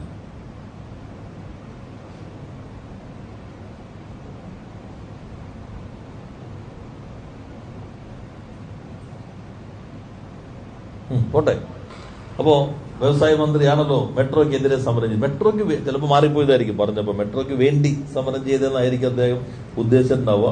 അങ്ങനെയാണ് ജസ്റ്റിസ് VR കൃഷ്ണസ്വാമി അധ്യക്ഷനും ഞാനുമായിട്ട് കൺവീനറുമായി ജനറൽ കൺവീനർ, ഞാനന്ന് അദ്ദേഹം പറഞ്ഞ പാർട്ടി സെക്രട്ടറി അല്ല, പാർലമെന്റ് മെമ്പറാണ്. ഞങ്ങൾ ഒന്നിച്ച് ഡൽഹിയിൽ മൻമോഹൻ സിംഗിനെ വരെ കാണാൻ പോകുന്നത് മെട്രോ അനുമതിക്ക് വേണ്ടിയാണ്. മൻമോഹൻ സിംഗിനെ കാണാൻ ജസ്റ്റിസ് VR കൃഷ്ണയ്യയുടെ അവസാനത്തെ യാത്രയാണ്. നിങ്ങൾ ഡൽഹിയിലുണ്ടോ? ഇല്ല. ഇദ്ദേഹം ഡൽഹിയിലുണ്ട്, ഓർമ്മയുണ്ടല്ലോ അല്ലേ? അല്ലാണ്ട് മെട്രോയ്ക്ക് പാടില്ല എന്ന് പറഞ്ഞിട്ടല്ലേ ഞങ്ങൾ കൃഷ്ണസ്വാമി അവസാനം അങ്ങോട്ട് പോയി. അവിടെ പോയിട്ട് ഈ മനുഷ്യൻ ഈ ഓന്തിന്റെ ഓർമ്മയെന്ന് കരുതിയിട്ട് അതൊക്കെ പറയുന്നത് പെട്ടെന്ന് മറന്നു പോകുന്നു. ഇതെല്ലാം പഴയ പോലെ അല്ല, എല്ലാം ഉണ്ടല്ലോ നമ്മുടെ കയ്യിൽ. അന്ന് ഞങ്ങൾ സമരം നടത്തി, സിംഗപ്പൂർ കമ്പനിക്ക് കൊടുക്കാൻ ശ്രമം നടന്നു. ഇവിടെ നിന്ന് കമൽനാഥ് ഉൾപ്പെടെ അന്നത്തെ കൊച്ചി ഉണ്ടായിരുന്ന പത്രക്കാർക്ക് അറിയാം, ലേബർ ഡിന്റെ വലിയ മീറ്റിംഗ് നടന്നു. ഏറ്റവും ഒടുവിലാണ് DMRCക്ക് കൊടുക്കാൻ തീരുമാനിച്ചത്. നാട് ആഗ്രഹിച്ചായിരുന്നു. അന്ന് ഇന്നത്തെ മുഖ്യമന്ത്രി ശ്രീ പിണറായി വിജയൻ, അന്ന് പിണറായി വിജയൻ പാർട്ടി സെക്രട്ടറി, ഇതൊക്കെ മെട്രോയ്ക്ക് വേണ്ടിയുള്ള സമരങ്ങളാണ്. മെട്രോയ്ക്ക് എതിരല്ല, മെട്രോയ്ക്ക് വേണ്ടി. ഇതൊക്കെ കേരളത്തിൽ ഇതൊക്കെ ചെയ്യേണ്ടി വരും. ഇത്രയും കഠിനത്തിൽ ഇപ്പൊ ഞാൻ ഇൻവെസ്റ്റ് സമ്മിറ്റിന്റെ 24/7 പോലെ പ്രവർത്തിച്ചുകൊണ്ടിരിക്കുന്നതിനിടയിൽ ഇതെല്ലാം പറയേണ്ടി വരുന്നു എന്നുള്ളതുകൊണ്ടാണ്. പിന്നെ മറ്റത് എന്നെ സംബന്ധിച്ചാകാനിടയില്ല, കാരണം ഗെയില് ഞാൻ വിസ്തീരിച്ച് പോയതാണ്. അതുകൊണ്ടായിരിക്കും പേര് പറയാതെ അദ്ദേഹം പറഞ്ഞു. ഇതെല്ലാം സഭയിൽ പറയുമ്പോൾ എഴുന്നേറ്റുന്ന അപ്പം ഞങ്ങൾ കാര്യങ്ങൾ വിസ്തീരിച്ച് വ്യക്തത വരുത്തുമായിരുന്നല്ലോ. അപ്പോൾ അത്തരത്തിലുള്ള പ്രചാരവേലകൾ നമ്മുടെ നാടിന് പൊതുവെ ഗുണം ചെയ്യുന്നതല്ല. കേരളം വ്യവസായ സൗഹൃദത്തിൽ ഏറ്റവും മികച്ച സംസ്ഥാനമായി മാറി എന്ന് വെച്ച് വ്യവസായത്തിൽ ഒന്നാമതല്ല. ഞാൻ ഈ പത്രസമ്മേളനമൊക്കെ പറയുന്നുണ്ട്, വ്യവസായത്തിൽ നമ്മൾ ഒന്നാമതായോ? ഇല്ല. വ്യവസായ സൗഹൃദ അന്തരീക്ഷം ഉണ്ടായി, അത് കയറാനുള്ള പടിയായി. ഇപ്പോ വേണമെങ്കിൽ നമുക്ക് നിങ്ങളും വരാണെങ്കിൽ നാളെ ഒരു ടൂർ നടത്താം. നാളെ തിരുവനന്തപുരത്ത്, മറ്റന്നാൾ. ഈ ഒരു വർഷത്തിനുള്ളിൽ കൊച്ചിയിൽ വന്നിട്ടുള്ള പ്രധാന വ്യവസായങ്ങൾ ഏതൊക്കെയാണ്? ഒരു വർഷത്തിനുള്ളിൽ മാത്രം ഒന്ന് വേണമെങ്കിൽ സഞ്ചരിച്ചു നോക്കാം. നിങ്ങളെ വാർത്തകളൊക്കെ വേണ്ടത്ര കൊടുക്കാത്തതുകൊണ്ട് പ്രതിപക്ഷ നേതാവിനത് ഓർമ്മ കിട്ടാത്തത്. ഓരോന്നും നിങ്ങൾ കൊടുത്തിരുന്നെങ്കിൽ ഇത്രയും വർഷം വരില്ലായിരുന്നു. എത്ര സ്ഥാപനങ്ങൾ ഇവിടെ വന്നു ഈ കൊച്ചി. IBMന്റെ 100-ലധികം നീണ്ട ചരിത്രത്തിൽ ആദ്യമായി 2 വർഷത്തിനുള്ളിൽ 2 ക്യാമ്പസ് വന്നില്ലേ? മാനുഫാക്ചറിങ് മേഖലയ്ക്കകത്ത് ഏതെല്ലാം കമ്പനികൾ ഇപ്പോൾ വന്നുകൊണ്ടിരിക്കുന്നു. നമ്മൾ വിഴിഞ്ഞത്തിന്റെ പൊട്ടൻഷ്യൽ ഞാൻ നേരത്തെ പറഞ്ഞില്ല. ഇത് വെച്ച് പുറത്തുനിന്ന് ആളുകൾ വരുമ്പോൾ ഇവരിതേ തമ്മിൽ തല്ലുന്നത്. ഈ നാട്ടിലെ ജനങ്ങൾക്ക് താല്പര്യമുള്ള കാര്യമല്ല പ്രതിപക്ഷ നേതാവ് പറയുന്നത്. നമ്മുടെ ചെറുപ്പക്കാരുള്ള കടുത്ത ദ്രോഹമാണ്. ഇന്ന് ഞാൻ രാജഗിരി പരിപാടി പങ്കെടുത്തു. കോളേജ് എന്റർപ്രനേഴ്സ്, അവിടെ ക്യാമ്പസ് ഓൺ ഇൻഡസ്ട്രി. ഇനി നാളെ പ്രതിപക്ഷ നേതാവിന് വേണമെങ്കിൽ റിപ്പോർട്ട് ചെയ്യാൻ എടുക്കുന്നില്ല. കേരളത്തിന്റെ ഹയർ എഡ്യൂക്കേഷൻ നിങ്ങളാരും ഇന്ന് ഹിന്ദു കൊടുത്തിട്ടുണ്ട്. കഴിഞ്ഞ ദിവസം മാതൃഭൂമി ചെറുതായിട്ട് കൊടുക്കുന്നുണ്ട്. കേരളത്തിലെ ഹയർ എഡ്യൂക്കേഷൻ ബെസ്റ്റ് പെർഫോമറാണ് ഈ വർഷത്തെ നീതി ആയോഗിൽ, എൻറോൾമെന്റിൽ, മറ്റു കാര്യങ്ങളിൽ. ഞാൻ ഈ കോളേജിൽ പോയപ്പോൾ ഇന്ന് 17 വിദേശ രാജ്യങ്ങളിലെ കുട്ടികളുണ്ട്. ഇന്ന് അവിടെ പരിപാടിക്ക് 48 രാജ്യങ്ങളിലെ കുട്ടികളാണ് കേരള യൂണിവേഴ്സിറ്റിയിൽ അപേക്ഷ നൽകിയിട്ടുള്ളത്. ഇപ്പൊ എല്ലാ മേഖലയിലും കേരളം മുന്നേറാണ്. നല്ല കണക്ടിവിറ്റി വരുന്നു. ഈ കണക്ടിവിറ്റി ഞാൻ എപ്പോഴും പറയും, കേരളം ലോകത്തിലെ ഏറ്റവും വലിയ നഗരമാണ്. 49% ഇപ്പോൾ അർബൻ പോപ്പുലേഷനാണ്. അത് അധികം വൈകാതെ 78-80 എത്തും. നല്ല കണക്ടിവിറ്റി, വാട്ടർ വേ, കഴിഞ്ഞ ഒരു തുടർച്ചയാണല്ലോ ഗവൺമെന്റ്. അതുകൊണ്ട് ഇൻഫ്രാസ്ട്രക്ചർ വന്ന വികസനം, നല്ല രീതിയിൽ വന്ന മാറ്റങ്ങൾ. ഇപ്പോ ഇങ്ങോട്ട് ഇൻവെസ്റ്റേഴ്സ് വരികയാണ്. നിങ്ങൾ നോക്കിക്കോളൂ. ഇനിയിപ്പോ എന്റെ സംശയം ഇതൊക്കെ ഇവരുടെ ഇടയിൽ വിവാദം ഉണ്ടാക്കുന്നത് ആളുകൾക്കിടയിൽ ആശയക്കുഴപ്പമുണ്ടാക്കാനാണോ? അതൊരിക്കലും ചെയ്യരുത്. ഏത് പ്രശ്നം ഉണ്ടെങ്കിലും നമുക്ക് 22-23 കഴിഞ്ഞ് ഇനിയും ചർച്ച ചെയ്യാം. ഇപ്പൊ കേരളം ഒരു കുതിച്ചാട്ടത്തിലാണ്. അതാണ് ഉറങ്ങിക്കിടന്ന ആ ആനയിൽ നിന്ന് എങ്ങനെയാണ് ഒരു വിരിങ്ങിയ കടുവയിലേക്ക് കേരളം മാറിയെന്ന് ശ്രീ ശശി തരൂർ പറഞ്ഞിട്ടുള്ളത്. അത് വളരെ പ്രസക്തമാണ്. അതേ വിഴിഞ്ഞം കോൺക്ലേവിൽ മുഴുവൻ സമയം പങ്കെടുത്തിരുന്നു. ഞാൻ പറഞ്ഞല്ലോ, ലോകത്തിലെ ഏറ്റവും പ്രധാനപ്പെട്ട 3 കമ്പനികളുടെ ഏറ്റവും ടോപ്പ് ലെയർ ആളുകൾ വന്നു. കടില്ല അദ്ദേഹം പങ്കെടുത്തു. ഇപ്പം ഞങ്ങൾ മൊത്തം സംരംഭകർ സമൂഹത്തോട് അവരാണ് വ്യവസായം നടത്തുന്നത്. പിന്നെ ഒരു മിനിറ്റ് കൊണ്ട് കഴിയോ? നമ്മുടെ വേറൊരു സുഹൃത്ത് ചോദിക്കാനായിട്ട് രാജീവ് എന്തൊക്കെ പറയുന്നു, നിയമസഭയിൽ ഇരുന്നാൽ മതി, നിയമസഭയിലെ കാര്യങ്ങൾ പഠിച്ചാൽ മതി. അദ്ദേഹവും ഞാനും ഇരുന്നിട്ടാണ് ഇപ്പോൾ ഒരു ഭേദഗതി വരുത്തി. നേരെ അപേക്ഷ കൊടുത്താൽ 3 വർഷമായിട്ട് നേരത്തെ 3.5 വർഷം വരെ ഒരു ലൈസൻസും ഇല്ലാതെ പ്രവർത്തിക്കാം. നമ്മൾ ഇത് 1 മിനിറ്റ് കൊണ്ട് പ്രവർത്തിക്കാന്ന് പറയുന്നത് എങ്ങനെയാ? കേരള നിയമസഭ പാസ്സാക്കിയ നിയമമാണ്. ഇത് പാസ്സാക്കിയപ്പോഴത്തെ പ്രതിപക്ഷ നേതാവാണ് ഇപ്പോ അതിനെക്കുറിച്ച് പറഞ്ഞത്. അതിൽ ഭേദഗതി വരുത്തിയപ്പോഴുള്ള പ്രതിപക്ഷ നേതാവാണ് ഇപ്പോഴത്തെ പ്രതിപക്ഷ നേതാവ്. ഭേദഗതി ഒന്നുകൂടി നമ്മൾ മാറ്റി. നേരത്തെ അക്നോളജ്മെന്റ് സർട്ടിഫിക്കറ്റ് ആയിരുന്നു, അത് മതിയായിരുന്നു. എന്നുവെച്ചാൽ ബാങ്കുകൾ കൊടുക്കുന്നില്ല. ഇപ്പോ ബാങ്കുകളുടെ വേണ്ടി പ്രിൻസിപ്പൽ അപ്രൂവലാക്കി ഒരു മാറ്റം വരുത്തി. നേരത്തെ 3 വർഷം കഴിഞ്ഞ് 6 മാസത്തിനുള്ളിലായിരുന്നു ലൈസൻസ് നേടേണ്ടത്. അപ്പൊ ചിലപ്പോൾ 6 മാസം ടെൻഷൻ ഉണ്ടാവും, പഞ്ചായത്തിൽ കയറണം. ഇപ്പൊ അത് മാറ്റി 3.5 വർഷത്തിനുള്ളിൽ എപ്പോഴെങ്കിലും നിങ്ങൾ ലൈസൻസ് എടുത്താൽ. നിയമസഭ പാസ്സാക്കിയതാ, ആ നിയമമാണ്. അദ്ദേഹം കൂടി കൈ ഉയർത്തി പാസ്സാക്കിയ നിയമമാണ്. അപ്പൊ അവരെന്താ പറയണ്ടേ? ഞങ്ങൾ കൂടി പിന്തുണച്ചു. കേരളത്തിൽ 2 മിനിറ്റ് കൊണ്ട് വ്യവസായം നടത്താൻ കഴിയുന്ന സാഹചര്യം 3.5 വർഷത്തേക്കെങ്കിലും കഴിഞ്ഞത് പ്രതിപക്ഷം കൂടി പിന്തുണച്ചുകൊണ്ടാണ്. അതുകൊണ്ട് വ്യവസായത്തിൽ അതിവേഗതയിൽ കാര്യങ്ങൾ നടത്താൻ ഞങ്ങൾ ഗവൺമെന്റിനൊപ്പമാണ്. ഞങ്ങൾക്ക് രാഷ്ട്രീയ വിമർശനം ഉണ്ടാവും. ഇതാണ് കേരളം അവരിൽ നിന്ന് പ്രതീക്ഷിക്കുന്നത്. ഇനിയിപ്പോ നിങ്ങൾ വെറുതെ ബാങ്കിന്റെ നോക്കി, SLBC 48,000 കോടിയായിരുന്നു MSMEയിലെ ക്രെഡിറ്റ് എന്നുള്ളത്, ഔട്ട്സ്റ്റാൻഡിംഗ് വായ്പകൾ. ഇപ്പോ 96,000 കഴിഞ്ഞു. കേരള ബാങ്ക് കൂടി എടുക്കും 1 ലക്ഷം കോടി കേരളത്തിൽ MSMEകൾക്ക് ഇപ്പോൾ വായ്പ കിട്ടിയിരിക്കുന്നു. ബാങ്കുകളുടെ സമീപനം താഴെത്തട്ടിലൊക്കെ ഒക്കെ പ്രശ്നമുണ്ട്. അത്രയും വന്നിരിക്കുന്നു. ഇത് നാടിൻ്റെതാണ്, അല്ല ഞങ്ങളുടെ അല്ല. അതുകൊണ്ട് വിനയപൂർവ്വം എനിക്ക് മാധ്യമങ്ങളോട് അഭ്യർത്ഥിക്കാനുള്ളത്, നമുക്കിന് അധിക ദിവസമില്ല, 21, 22 ലോകം കേരളത്തിലേക്ക് വരികയാണ്. നല്ല രീതിയിലുള്ള ഒരു ഇൻവെസ്റ്റ്മെന്റ് പ്രൊപ്പോസൽ വരുമെന്ന് കണക്കാക്കുന്നു. ആ ഘട്ടത്തിൽ Keralam one of the best in India knowledge ഇൻഡസ്ട്രീസിൽ, അതോടൊപ്പം തന്നെ മെഡിക്കൽ ഡിവൈസിൽ എല്ലാം. ഞാൻ പറഞ്ഞില്ല, മെഡിക്കൽ ഡിവൈസിൽ ഇന്ത്യയിൽ 24% കേരളത്തിലെ കമ്പനികളാണ്. ഇതെല്ലാം നമ്മൾ എല്ലാവരും കൂടി ഷോക്കേസ് ചെയ്താൽ. നിങ്ങളോട് എനിക്ക് അഭ്യർത്ഥിക്കാനുള്ളത്, ബാക്കി കാര്യങ്ങളൊന്നും അധികം നമ്മൾ അതിലേക്ക് പോകേണ്ടതില്ല. ഇതാണ് കേരളം.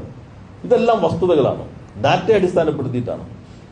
അല്ലാതെ കമ്മി കണക്കല്ല, അല്ലെങ്കിൽ വേറെ രീതിയിലുള്ള കമ്മതി കണക്കല്ല, വേറെ രീതിയിലുള്ള ഇപ്പൊ നേരത്തെ പറയുന്ന പോലെയുള്ള ആ രേഖകൾ വെച്ചിട്ടല്ല. BBC വരെ പണം കൊടുത്തിട്ട് എഴുതിക്കുന്ന കണക്കല്ല. IIM ഇൻഡോർ ഉൾപ്പെടെയുള്ള റിപ്പോർട്ടുകൾ, ഇതെല്ലാം നമ്മുടെ നാടിന്റെ മുൻപിൽ പബ്ലിക് ഡൊമൈനിലുണ്ട്. ഇതാണ് കുറച്ച് ദീർഘമാണെങ്കിലും ഈ ഘട്ടത്തിൽ ഇതൊക്കെ അവതരിപ്പിക്കേണ്ടി വന്നത്.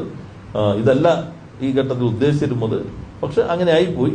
നമ്മൾ ഈ അവസരം കേരളത്തിനും വേണ്ടി കേരള ശത്രുക്കളെ തുറന്നു കാണിക്കാൻ നമ്മൾ എല്ലാവരും ഒന്നിച്ചു നിൽക്കണം. എന്തെങ്കിലും ക്വസ്റ്റ്യൻസ്?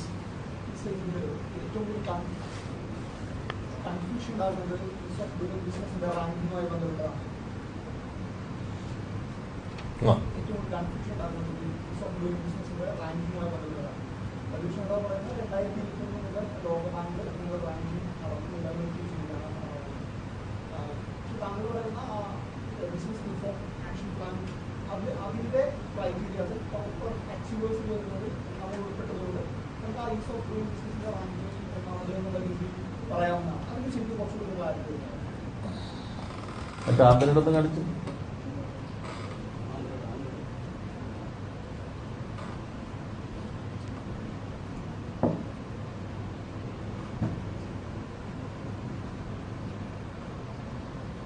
ഇതിനാർക്കെയും ക്ലാരിറ്റി കുറവുണ്ടോ? ഇത് കഴിഞ്ഞ തവണത്തെയാണ്. ഇത്തവണ നമുക്ക് 9 കിട്ടി, അവർക്ക് 5 എണ്ണത്തിൽ അവർ ഒന്നാമതായി, ടോപ്പ് അച്ചീവർ. കഴിഞ്ഞ തവണ നമ്മൾ ആസ്പിരന്റ് ആയിരുന്നു, അതിന് അച്ചീവറും കഴിഞ്ഞ് ടോപ്പ് അച്ചീവറിലേക്ക് എത്തി. അപ്പൊ അത് നോക്കൂ, is of doing business in India under BRAP. ചെറുതാ, ഒന്ന് വലുതാക്കി കൊടുത്തേ, വായിക്കട്ടെ. ഇല്ലല്ല, നമ്മൾ കൺഫ്യൂഷൻ പാടില്ല.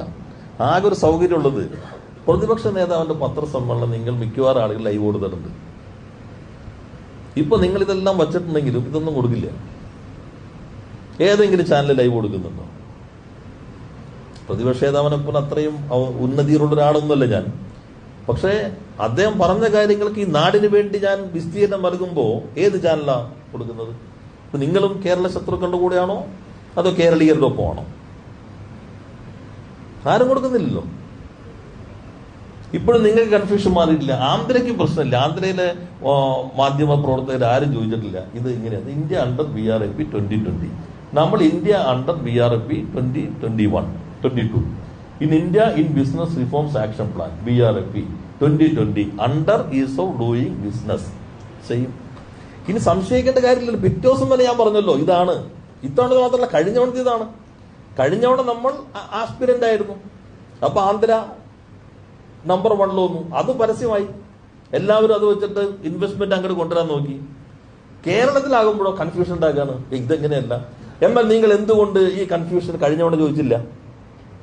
അല്ല മിനിസ്റ്ററെ, ഈ 15 എന്നുള്ളത് ഇവരുടെ ഈസ് ഓഫ് ഡൂയിങ് ബിസിനസ് അല്ലല്ലോ, വേൾഡ് ബാങ്ക് നിർത്തിയല്ലോ, അതുകൊണ്ട് 15 അല്ല, നമ്മൾ കുറെ കൂടി മെച്ചാണ്, നമ്മൾ റിഫോം അന്നും റിഫോം ആണ് കേട്ടോ. ഇതൊക്കെ വേൾഡ് ബാങ്ക് ചില പ്രശ്നങ്ങൾ വന്നു, ഓരോ രാജ്യങ്ങളിലെയും തെരഞ്ഞെടുപ്പ് സംബന്ധിച്ച് വ്യത്യസ്തതകൾ വന്നു, അങ്ങനെ അവർ നിർത്തി. പക്ഷെ അതേ ഫോർമാറ്റാണ് ഇവർ തുടരുന്നത്, ബിസിനസ് റിഫോംസ് ആക്ഷൻ പ്ലാൻ. ഇനി ഒരു കാര്യം കൂടി ഞാൻ പറയാം. അടുത്ത വർഷത്തേക്ക് നമ്മളിപ്പോൾ 99% പൂർത്തീകരിച്ചു കഴിഞ്ഞു. ഫീഡ്ബാക്ക് എങ്ങനെയായിരിക്കും അറിയില്ല, നിങ്ങളെല്ലാം ഇങ്ങനെ കൊടുക്കുന്നുണ്ട്. ഇപ്പോ അവർ പറഞ്ഞതിൽ 99% പൂർത്തീകരിച്ചു കഴിഞ്ഞു. ഇനി 30 ദിവസം കൂടി ഉണ്ട്. ഇന്നലെയായിരുന്നു ആദ്യം പറഞ്ഞ ഡെഡ് ലൈൻ. ഇനി 30 ദിവസം കൂടി നീട്ടിയിട്ടുണ്ട്. നമ്മൾ 99% അവർ പറഞ്ഞ കാര്യങ്ങളെല്ലാം പൂർത്തീകരിച്ചു കഴിഞ്ഞിട്ടുണ്ട്. കഴിഞ്ഞോണ്ട് ഇത്ര ഉണ്ടായില്ല, അതിനൊക്കെ നമ്മൾ മുമ്പിലേക്ക് വന്നു. ഇനി നിങ്ങളിപ്പോ മനോരമയാണോ അല്ലെ? ആ മനോരമയുടെ ഒരു പത്രക്കുറിപ്പുണ്ടായിരുന്നു, അത് എടുത്തിട്ടുണ്ടാവും. മിനിഞ്ഞാന്ന് മറ്റു പത്രത്തിൽ ഈസ് ഓഫ് ഡൂയിങ് ബിസിനസ്സിൽ ഇത്തവണ വേഗത പോരാ എന്ന് ചീഫ് സെക്രട്ടറി പറഞ്ഞിരിക്കുന്നു. അപ്പൊ നിങ്ങൾക്ക് തർക്കമില്ല. വേഗത കുറഞ്ഞാൽ തർക്കമില്ല, വേഗത കൂടി റാങ്ക് കിട്ടിയാൽ അയ്യോ ഇത് ഈസ് ഓഫ് ഡൂയിങ് ബിസിനസ് തന്നെയാണോ? അത് നാടിനോടൊരു താല്പര്യമായിട്ട് കാണേണ്ടതില്ല. നിങ്ങൾ എന്നായിട്ട് പറയുന്നത്. കഴിഞ്ഞ ദിവസം മനോരമ പത്രത്തിലെ കാണുകയുണ്ടായി ഈസ് ഓഫ് ഡൂയിങ് ബിസിനസ്സിന്. അടുത്ത ചോദ്യം ചോദിച്ചു, അതിനിടെ ഞാൻ നോക്കി പറയാം.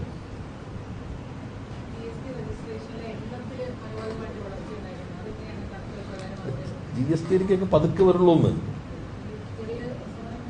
അതെ, അത് നമ്മളിപ്പോൾ സഹായിച്ചു കൊടുക്കുന്നുണ്ട്. ഇപ്പോൾ ഞങ്ങൾ എന്ത് ചെയ്തു, ICAI ചാർട്ടേഡ് അക്കൗണ്ടൻസിന്റെ അഖിലേന്ത്യാ സംഘടനയാണ്.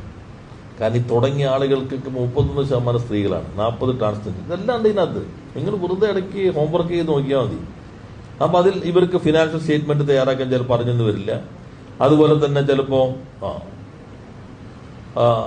മറ്റ് GST റിട്ടേൺസ് അറിയില്ല. നമ്മുടെ സംരംഭകത്വം നമ്മുടെ ഒരു പൊതുബോധമായിട്ട് അധികം വന്നിട്ടില്ലല്ലോ. അപ്പൊ അതുകൊണ്ട് എല്ലാ ജില്ലയിലും, ഇവിടുന്ന് സെക്കൻഡ് സാറ്റർഡേ അല്ലേ, എല്ലാ ജില്ലകളിലും സെക്കൻഡ് സാറ്റർഡേ ICAIയുടെ ഫ്രീ സർവീസാണ്, ഫ്രീ ആയിട്ട്. അത് പൂർണ്ണമായിട്ടും ഈ കാര്യങ്ങൾ പഠിപ്പിക്കുകയാണ്. ഫസ്റ്റ് ഇയർ ഫ്രീ സർവീസാണ്. അതിപ്പോ അടുത്ത വർഷമൊക്കെ ആവുമ്പോൾ കുറെ കൂടി മെച്ചപ്പെടും. ഇതാണ്ട മനോരമയുടെ വാർത്ത, ഈസ് ഓഫ് ഡൂയിങ് ബിസിനസ് മുന്നറിയിപ്പുമായി ചീഫ് സെക്രട്ടറി. പരിഷ്കാരങ്ങൾക്ക് വേണ്ടത്ര വേഗമില്ല. മികവ് അടുത്ത വർഷം തുടരാനാവുമോ എന്ന് വകുപ്പ് സെക്രട്ടറിമാരുടെ യോഗത്തിൽ ആശങ്ക. അപ്പൊ അവിടെ ഈസ് ഓഫ് ഡൂയിങ് ബിസിനസ്സാണ്. നേട്ടം പറയുമ്പോൾ ഇത് ഈസ് ഓഫ് ഡൂയിങ് ബിസിനസ് ആണോ? അതിന്റെ പേരിപ്പോ ബിസിനസ് റിഫോംസ് ആക്ഷൻ പ്ലാൻ ആണ്. അതാണ് ഞാൻ നേരത്തെ സൂചിപ്പിച്ച ഭാഗം എന്നുള്ളത്. നാം കാണേണ്ട പ്രധാന ഭാഗം ഇതാണ്. ഇപ്പോൾ കൈരളി മാത്രം ലൈവ് കൊടുക്കുന്നുണ്ട്. ഞാൻ നേരത്തെ പറഞ്ഞൊരു ഭേദഗതിയുണ്ട്, ബാക്കി ആരും കൊടുക്കുന്നില്ല. അപ്പൊ നമ്മൾ കേരളത്തിലുണ്ട്. നിങ്ങൾ കുറച്ച് ദിവസം കൊടുക്കുക, കുറച്ച് 21, 22. അത് കഴിഞ്ഞിട്ട് ഞങ്ങൾ അറ്റാക്ക് ചെയ്തു. ഈ പറഞ്ഞ നിക്ഷേപം വന്നോ, ആ നിക്ഷേപം ആരുടെയാണ്, ഈ ഏത് ചോദിച്ചോ, ഞങ്ങൾ റെഡി. 21, 22 വരെ എല്ലാ മാധ്യമ പ്രവർത്തകരും ഇന്നലെ കോൺക്ലേവ് നടത്തിയിരുന്നു. എല്ലാവരെയും ഞങ്ങൾ ക്ഷണിച്ചിട്ടുണ്ട് ഉദ്ഘാടന ചടങ്ങിലേക്ക്. നമുക്ക് എല്ലാവർക്കും കൂടി ഇതൊരു ചരിത്ര സംഭവമാക്കാം. അത് കഴിഞ്ഞിട്ട് വീണ്ടും പഴയ പോലെ അങ്ങോട്ടും ഇങ്ങോട്ടും കാര്യങ്ങളുണ്ടെങ്കിൽ പറഞ്ഞുകൊണ്ടേയിരിക്കാം. അത് അവരുടെ ഭാഗമാണ്. ക്ഷണിക്കേണ്ടത് ഞങ്ങളുടെ മര്യാദ. പ്രതിപക്ഷ നേതാവിനോട് ഞാൻ തുടങ്ങിയപ്പോൾ തന്നെ ക്ഷണിച്ചു. രേഖാമൂലം മുഖ്യമന്ത്രി തന്നെ കത്ത് കൊടുത്തിട്ടുണ്ട്. ഉപപ്രതിപക്ഷ നേതാവിനെ ക്ഷണിച്ചിട്ടുണ്ട്. അത് അവരുടെ തീരുമാനം. കേന്ദ്രമന്ത്രിമാരെല്ലാവരും ക്ഷണിച്ചിട്ടുണ്ട്. കേരളത്തിലെ മന്ത്രിമാരെ അതിൽ ഒരാൾക്ക് ബുദ്ധിമുട്ട് പറഞ്ഞു, ഒരാൾ വരും. അതോടൊപ്പം തന്നെ മറ്റ് കേന്ദ്രമന്ത്രിമാരെയും ഞങ്ങൾ വിളിച്ചിട്ടുണ്ട്. ഗവർണറെയും ഞാൻ ക്ഷണിച്ചിരുന്നു. അദ്ദേഹം ആ ദിവസം ഉണ്ടാവില്ല, പക്ഷെ വളരെ സന്ദേശം നമുക്ക് നൽകിയിട്ടുണ്ട്. സ്ഥലത്തില്ലാത്തതുകൊണ്ടാണ്. കേരളം ഒറ്റക്കെട്ടായിട്ടാണ്. ഇതിൽ ഭരണ പ്രതിപക്ഷമില്ല. നമ്മളെല്ലാവരും ഒന്നിച്ചു നിന്ന് ചെയ്യേണ്ടതാണ്. വരോ വരില്ല. ഇപ്പോൾ അവരുടെ തന്നെ ആ മായും രാജിയുടെ ഒന്ന് കാണിച്ചു കൊടുക്കുക. പൈമ്പാവയുടെ അയ്യൂമലിന്റെ പ്രസിഡന്റ്.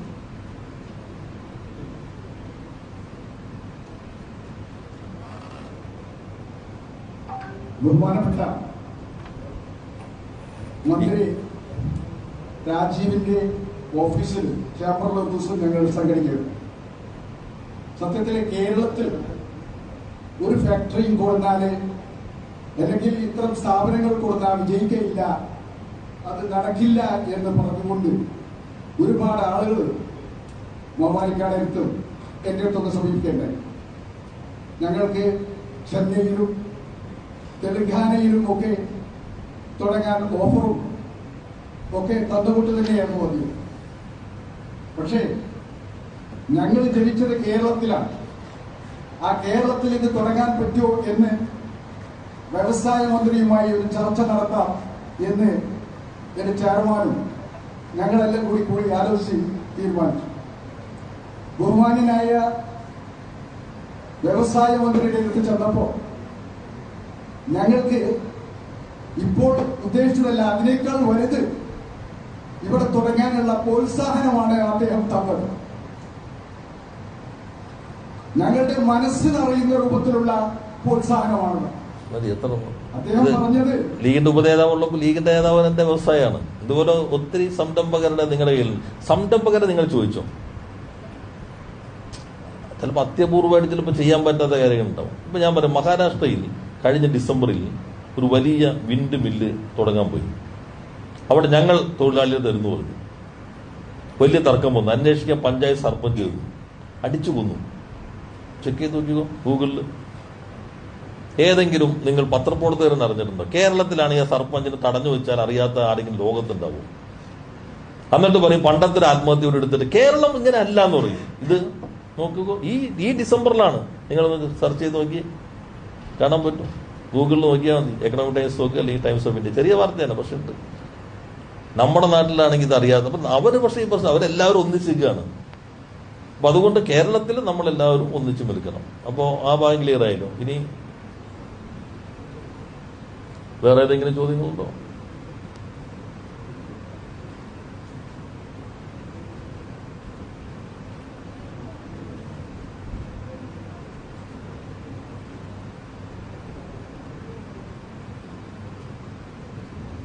ഓക്കെ, എന്തെങ്കിലും ഉണ്ടെങ്കിൽ എല്ലാം ഇനി ഉണ്ട്. കുറച്ച് ഫയൽ കൂടി തുറക്കാത്തതുണ്ട്, ഉണ്ടെങ്കിൽ പറഞ്ഞാൽ മതി. അപ്പൊ ഇനിയിപ്പോ ലൈവ് കൊടുക്കാൻ പറ്റാത്തതിൽ നിങ്ങൾക്കൊരു വിഷമം ഉണ്ടെങ്കിൽ നല്ലൊരു സ്റ്റോറിയാണ്, എങ്കിലും കൊടുത്ത് ജനങ്ങളെ ഇത് അറിയിക്കാനായിട്ട് സഹായിക്കണമെന്നുകൂടി അഭ്യർത്ഥിക്കുന്നു.